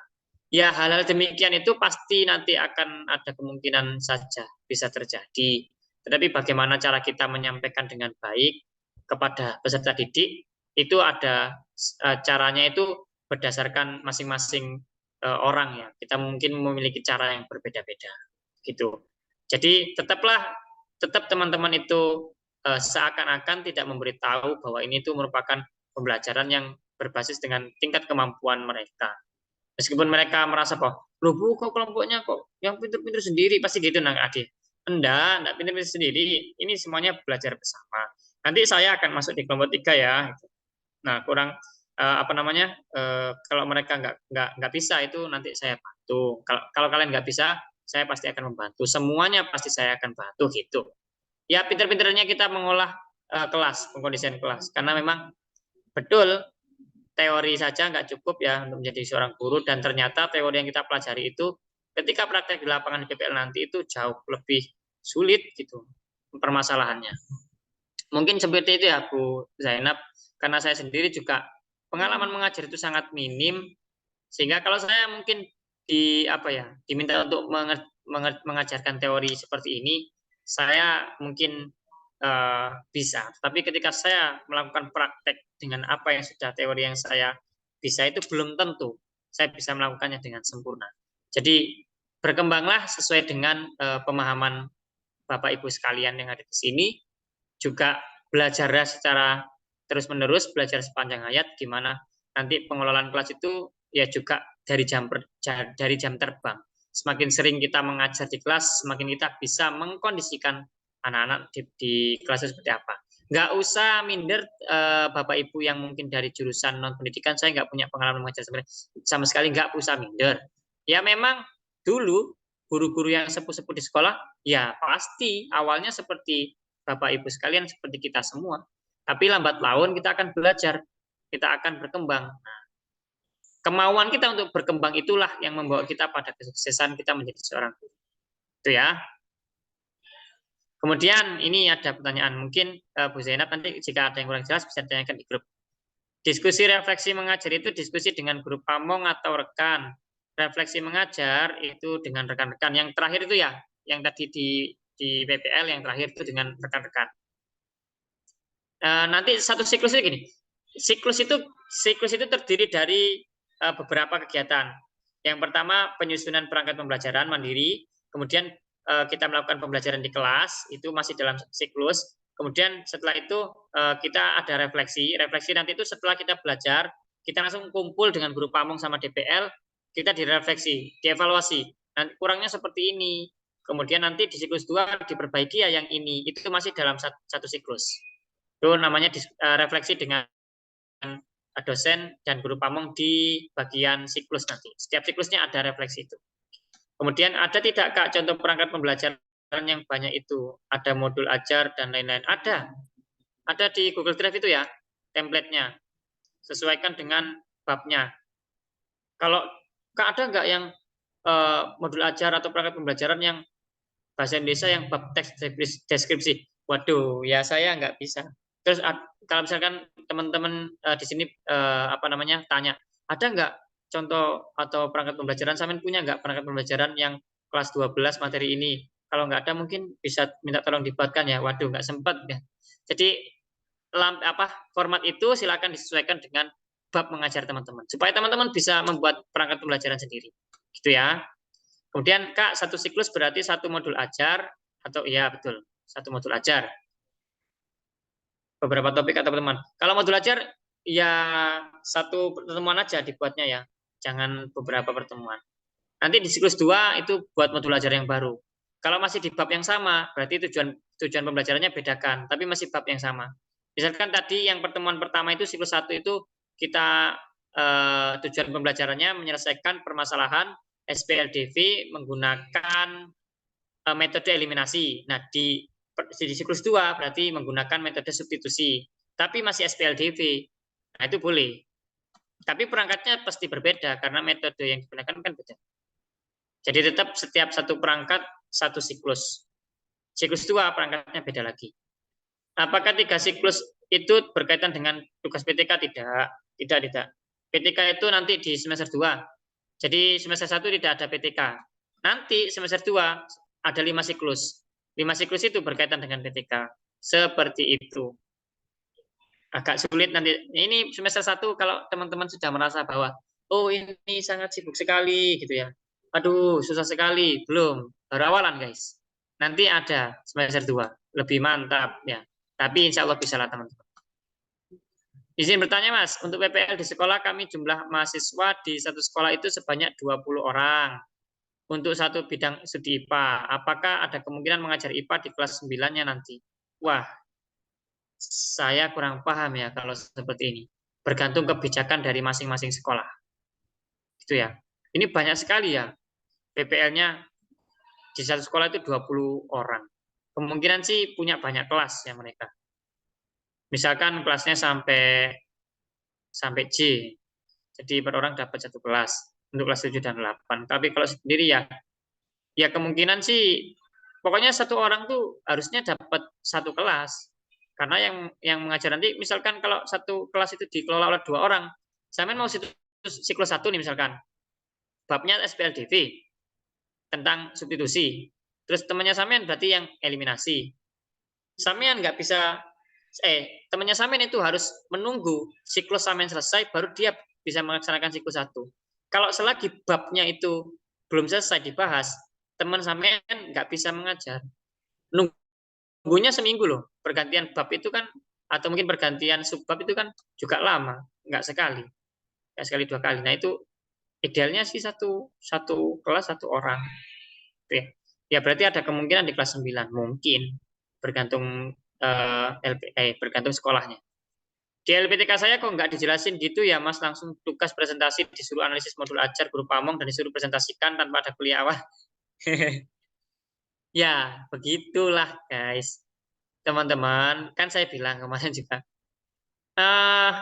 tidak semua dosen itu mengajarkan hal ini karena kesibukan beliau sangat banyak, kemudian juga mungkin bebarengan pikiran yang lainnya, sehingga mungkin ada yang kurang maksimal dan sebagainya, dimaklumi saja. Walaupun kalau kita nanti sebagai seorang guru jangan sampai seperti itu, jangan sampai kita itu meninggalkan pembelajaran, kita nggak menjelaskan memang pembelajaran sekarang itu harus berpusat pada siswa, tapi bukan berarti berpusat pada siswa itu dilepas langsung kasih tugas kita ngopi, ya bukan seperti itu. Jadi ya contoh nanti lihat jangan sampai yang buruk-buruk ditiru, yang baik-baik aja yang ditiru.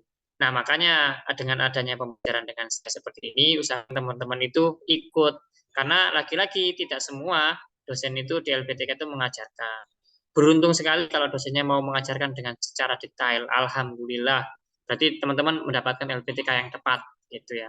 Kalau nggak diajarkan ya belajarnya dengan saya di bimbel ini.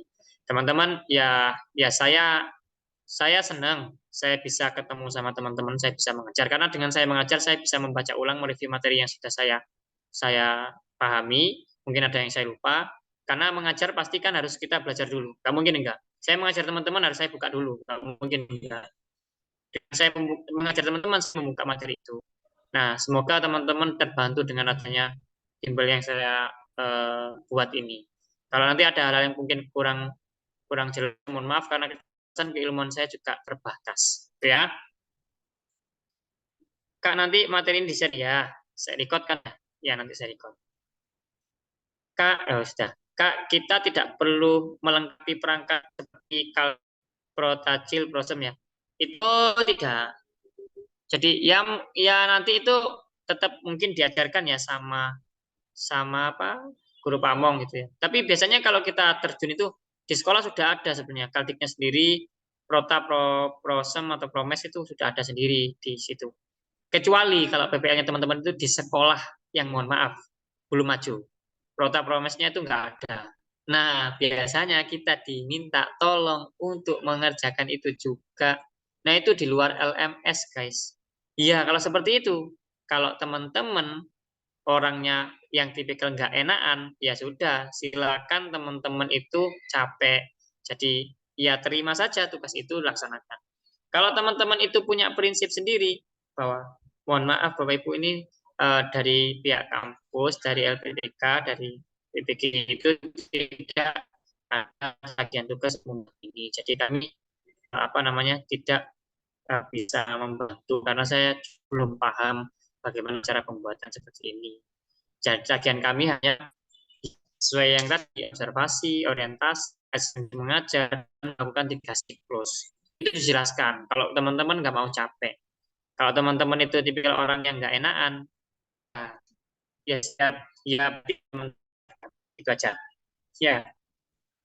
Kemudian ada untuk tes diagnostik itu apakah tesnya sesuai konten yang akan diajarkan atau pertanyaan umum. Kemudian dengan adanya perbedaan perlakuan masing-masing kelompok ini, oh ya tadi sudah dibahas yang ini ya. Kemudian dengan kelompok berkembang merasa insecure ya kita bahas ya. Yang awal dulu untuk tes diagnostik ini apakah tesnya sesuai konten bidang yang akan diajarkan atau pertanyaan umum. Kalau TRL kan kita berdasarkan kognitif ya. Berarti itu sesuai dengan konten yang akan diajarkan. Bukan yang akan diajarkan sih, bab sebelumnya ya. Karena kalau konten yang akan diajarkan mereka pasti dapat 0 semua. Ya mereka nggak tahu, misalkan kita mau SPLDV belum diajarkan, kita kasih asesmen diagnostik tentang SPLDV. Ya otomatis mereka 0 semua nilainya. Ya, nggak tahu. Otomatis masuk berkembang, nggak ada yang mahir. Tapi tes diagnostiknya itu ambil bab sebelumnya, boleh 2 bab sebelumnya. Itu kasih mereka penilaian berapa soal gitu ya. Nah itu diagnostik, nanti dinilai. Karena kan mereka sudah mendapatkan itu kan, sudah belajar tentang itu kan. Jadi ya mereka bakal bisa mengerjakan dengan kemampuan yang berbeda-beda. Ya. Kemudian tadi sudah dibahas ya Kak Faiza, mungkin nanti kalau baru masuk bisa didengarkan recordnya untuk yang perlakuan yang tidak adil dan lain-lain. Iya, ya memang seperti itu, tapi kita belajarnya tentang itu, guys. Belajarnya tentang TARL. Ya mau nggak mau, kalau nggak. Oke, saya terlempar lagi. Suara saya terdengar ya, teman-teman.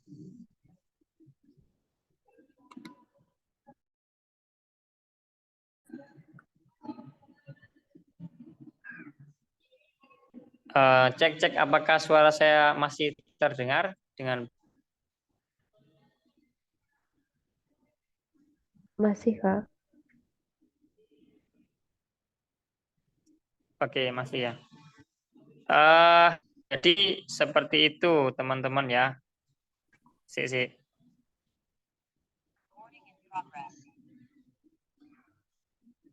Wait. Oke, lanjut ya pertanyaannya ya. Sampai mana tadi? Untuk melihat materi konten itu kalau nggak salah dari Prosem ya Kak. Ya dari CP-nya aja sih. Lebih baik dari CP-nya. CP-nya kan tadi ada SPLDV. Ya dari CP itu. Jangan lihat dari Prosemnya. Mungkin agak sedikit bingung. Apalagi yang non pendidikan kan nggak tahu. Dari CP tadi ya. Ikuti penurunan TP dari CP tadi. Maksudnya ini, oh ya, kalau konten materinya itu babnya ya, mungkin lebih, pertanyaan ini lebih ke babnya mungkin. Itu dilihat dari buku. Apa ya, buku yang saat ini dipegang oleh siswa itu kan ada bab-babnya. Nah itu tanyakan ke mereka atau ke guru pamong sekarang sampai bab mana. Kemudian nanti rank-rank sendiri, kira-kira saya mengajar atau siklus 1 itu di bab apa ya, saya siapkan berangkatnya. Gitu ya. Jadi tadi di pekan pertama itu saya akan selesaikan orientasi dan observasinya, sehingga nanti fokus di siklus. Kalau asisten mengajar itu cukup foto sih. Foto-foto aja yang penting. Ada kegiatan apa dengan guru pamong, foto. Ada kegiatan apa dengan guru pamong, foto. Supaya memudahkan teman-teman.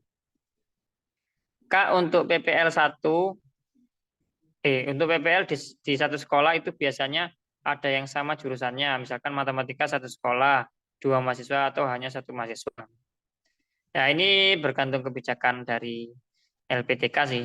Kalau saya dulu ya pokoknya kita itu satu kelompok itu, saya dulu ada 4 orang di satu sekolah yang sama, semuanya matematika, satu kelompok 4 orang itu.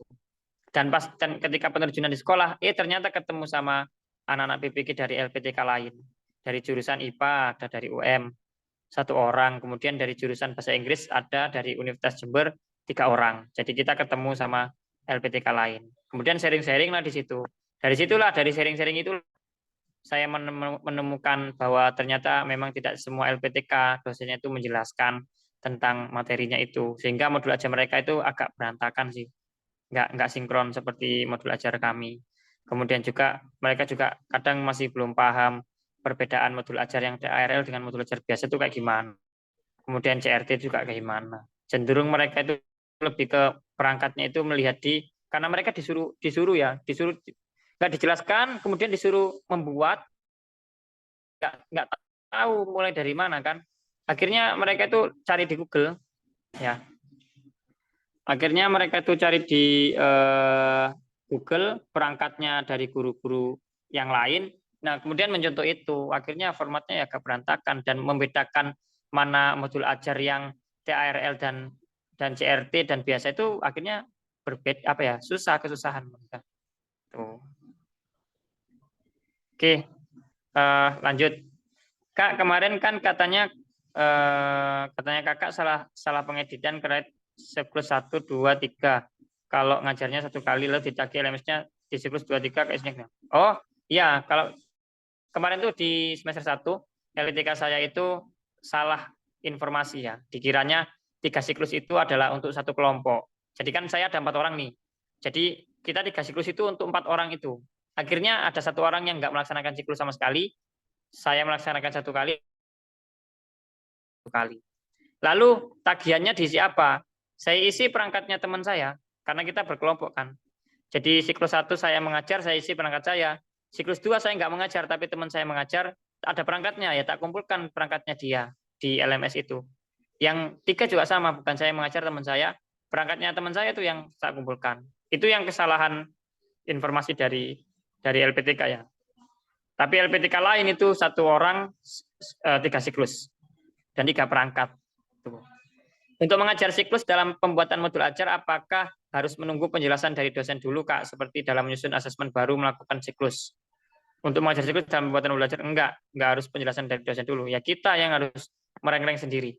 Misalkan kita mau siklus 1 tanggal berapa ya, minggu depan, ya kita sekarang buat perangkat pembelajarannya, sudah disiapkan dari sekarang. Gitu. Pembuatan pembelajaran modul ajar dan lampirannya itu seminggu saya itu, 1 perangkat itu. Karena desain dan lain sebagainya. Coba dicek perangkat pembelajaran lengkap saya. Ada yang di bagian PDF, yang di bagian semester 1, perangkat pembelajaran, format perangkat, kemudian PDF. Nah, di PDF itu ada perangkat lengkap. Nah, itu berapa halaman coba dilihat. Dan itu saya desain sendiri ya, bahan ajar, PPT, dan LKPD-nya. Jadi siklus itu bab atau subbab, Kak, karena masih bingung terkait siklus. Siklus itu ya subbab. Misalkan siklus 1 kita bab SPLDV, subbabnya yaitu tentang menyelesaikan permasalahan menggunakan metode eliminasi atau metode grafik. Itu siklus 1.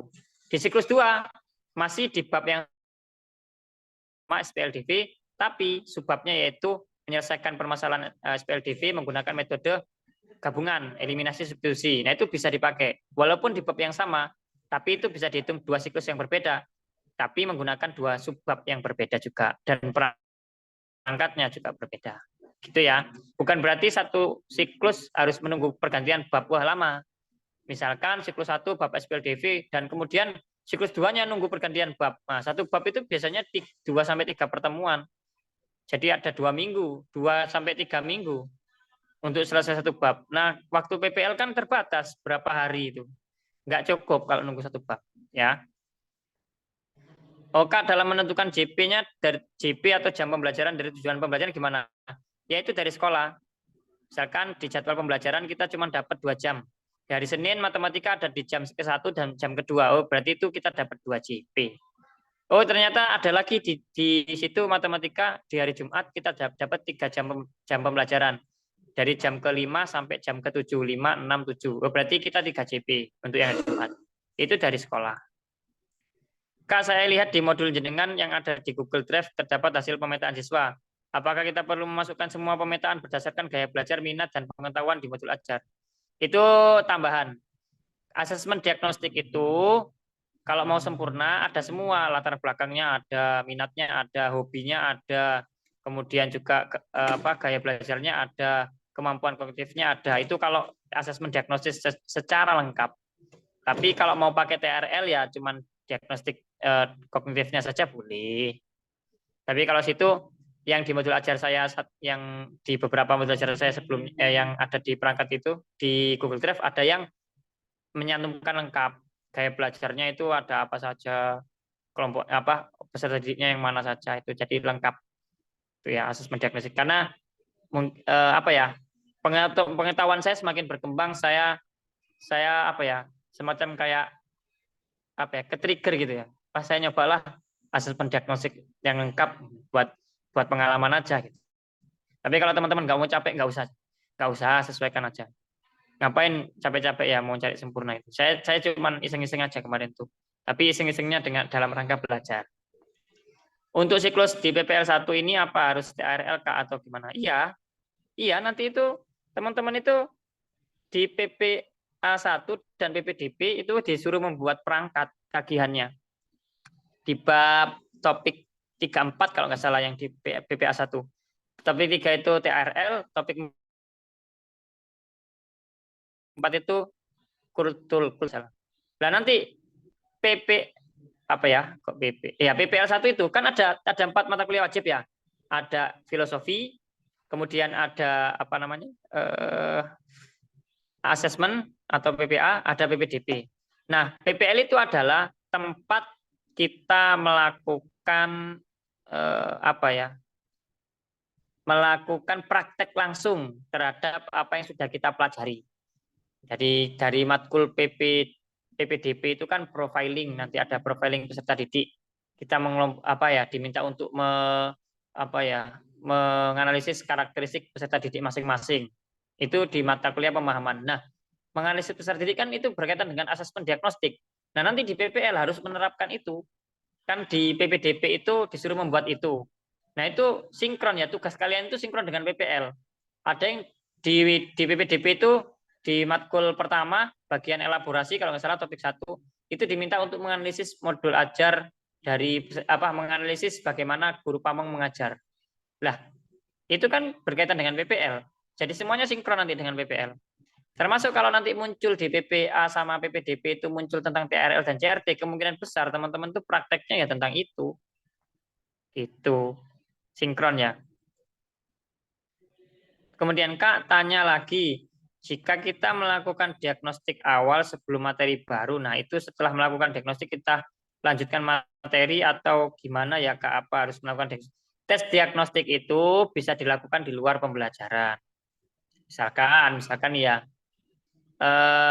mereka kita masuk, kemudian pengumuman ya, ini Bapak sedang melakukan sebuah asesmen atau semacam kayak analisis gitu, pemetaan belajar kalian.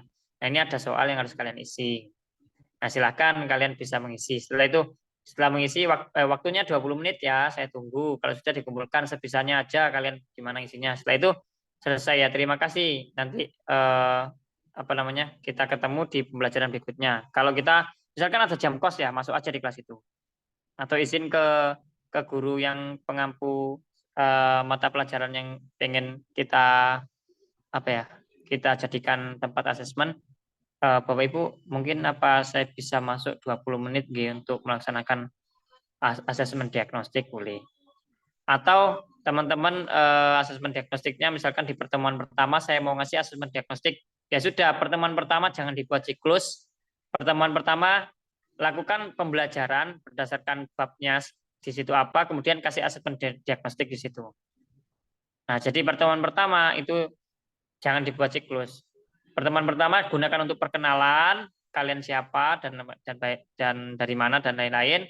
Kemudian kasih asesmen diagnostik gitu. Itu ya. Mana tadi?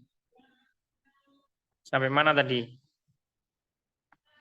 Wait.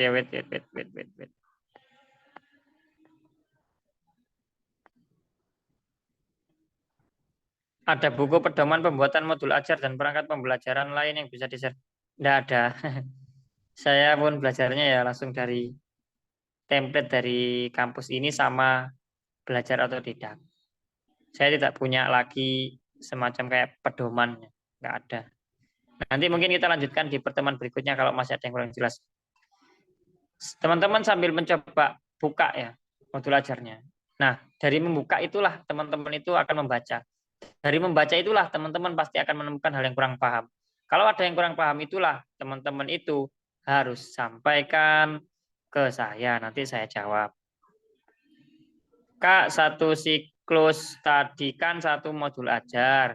Sedangkan satu modul ajar itu tidak hanya satu pertemuan saja. Berarti misal satu siklus 3 bab kakak. Loh, tidak. Maka teman-teman itu membuat modul ajar itu satu pertemuan ya satu modul ajar. Jangan membuat satu pertemuan itu satu modul ajar itu beberapa pertemuan, jangan. Ya, buatlah modul ajar, satu modul ajar, satu pertemuan. Buat siklus gitu. Nanti di siklus berikutnya buat modul ajar baru dengan subbab yang baru. Enggak sampai 3 bab, ya enggak sampai 3 bab. Satu modul ya.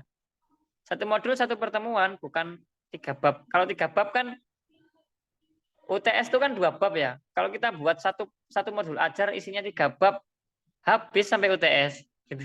Satu modul ajar toh. Jadi satu modul ajar itu satu pertemuan, satu bab. Jangan membuat lebih dari beberapa pertemuan, lebih dari satu pertemuan.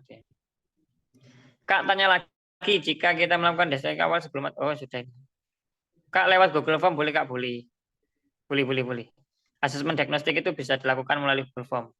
Tapi kevalitannya perlu dipertanyakan. Kalau lewat Google Form kan, ya mereka ngerjakan di rumah, siapa yang ngerjakan? Apakah mereka ngerjakan sendiri? Apakah mereka lihat Google? Apakah mereka dibantu kakaknya? Apakah mereka dibantu bimbel? Nggak ada yang tahu. Terus karena nggak ada yang tahu itu, kemudian kita menyatakan bahwa itu asesmen diagnostik yang valid. Maka kita petakan mereka berdasarkan asesmen itu. Ya kurang tepat menurut saya. Karena ya kita belum tahu. Ya belum tahu siapa yang ngerjakan. Jangan-jangan kakaknya yang ngerjakan. Terus kita kelompokkan dia ke dalam kelompok yang tinggi, misalkan tingkat tinggi ya, itu kan nggak sesuai ya. Jadi paling benar itu memang mereka mengajarkan kita tunggu. Itu paling benar untuk asesmen diagnostik. Bukannya satu modul itu terdiri dari beberapa topik Kak, dan satu topiknya itu satu pertemuan. Maaf Kak, masih minim pengalaman. Tidak. Satu modul ajar itu satu pertemuan. Sebetulnya bisa dia dibuat 2 pertemuan bisa. Dalam hal ini ketika PPL itu jangan membuat yang modul 2 pertemuan. Satu modul ajar itu satu subbab, pokok pembahasan, satu pertemuan. Buat modul ajar yang seperti itu. Ya. Karena itu buat siklus. Nanti kalau jadi guru mau buat satu modul ajar dibuat 2 pertemuan, 3 pertemuan boleh, silakan. Tapi dalam hal ini buatlah satu modul ajar. Sebetulnya boleh-boleh aja. Tapi kan karena tagihan kita itu 3 perangkat, 3 modul. Maka ya kalau bisa buat modul ajar itu yang satu modul, satu pertemuan ngajar saja. Nanti di pertemuan kedua buat modul yang baru dengan subbab yang berbeda. Tuh. Oke ya, ini mungkin terakhir pertanyaannya karena sudah jam 9:30. Saya juga harus istirahat teman-teman. Sudah 2 jam ya saya Zoom ini berlangsung. Tapi kata guru pamung saya satu siklus tidak satu pertemuan Kak, tidak apa-apa Kak. Iya boleh silakan kalau mau seperti itu. Satu siklus tidak satu pertemuan tidak apa-apa. Iya berarti teman-teman ngajarnya banyak pertemuan. Kan kalau kita 3 siklus itu, kalau kita mau 3 siklus, berarti ya kita ngajar di kelas cuma 3 kali selama PPL. Tapi kalau satu siklus mau lebih dari satu pertemuan, ya ngajarnya nggak cuma 3 kali nanti selama PPL. Disesuaikan, misalkan siklus 1 ternyata ngajarnya itu 3 pertemuan. Ya sudah, masuk kelas pertama, ada siklusnya yang dinilai, kemudian nanti di pertemuan berikutnya masih dalam siklus 1, melakukan pembelajaran lagi di pembelajaran ketiga masih dalam siklus 1. Nah, nanti kalau dikali 3, setiap siklusnya 3 berarti teman-teman ada 9 kali ngajar di kelas. Monggo. Enggak apa-apa, silahkan aja. Jadi, kalau saya dulu mengajarnya ya sesuai siklus. Karena saya nggak mau capek, saya siklusnya ya satu siklus 1 kali pertemuan, satu modul ajar. Berarti saya mengajar yang menyiapkan perangkat itu sebanyak 3 kali saja. Kalau saya diminta untuk mengajar lain di luar siklus, saya terima. Tetapi itu bukan dalam rangka siklus, dan saya tidak menyiapkan perangkat pembelajaran. Saya cukup mengajar saja biasa. Karena tagihan saya itu hanya siklus itu tadi. Tagihan saya hanya 3 siklus, ya saya menyiapkan perangkatnya 3 saja, dan satu siklusnya saya 1 kali mengajar. Kalau diminta di luar siklus mengajar itu ya saya terima, tapi saya hanya mengajar biasa tanpa menyiapkan perangkat, karena saya yang rugi kalau menyiapkan perangkat. Bisa dipahami ya teman-teman? Mungkin itu besok kita ketemu lagi. Kok besok? Bukan besok ya. Besok saya mau istirahat dulu karena saya agak sedikit kurang fit badan saya. Jadi semoga teman-teman terus sehat selalu, kuat PPG-nya. Semoga nanti teman-teman itu bisa memahami apa yang saya sampaikan di sini. Kalau ada yang belum paham nanti disampaikan di grup, tapi jangan malam ini karena saya harus istirahat juga. Terima kasih banyak teman-teman. Kurang lebihnya saya mohon maaf. Saya akhiri. Wallahu muwaffiq ila aqwamit thoriq. Assalamualaikum warahmatullahi wabarakatuh. Waalaikumsalam warahmatullahi wabarakatuh. Assalamualaikum warahmatullahi wabarakatuh. warahmatullahi wabarakatuh. Kak. Oke, sama-sama.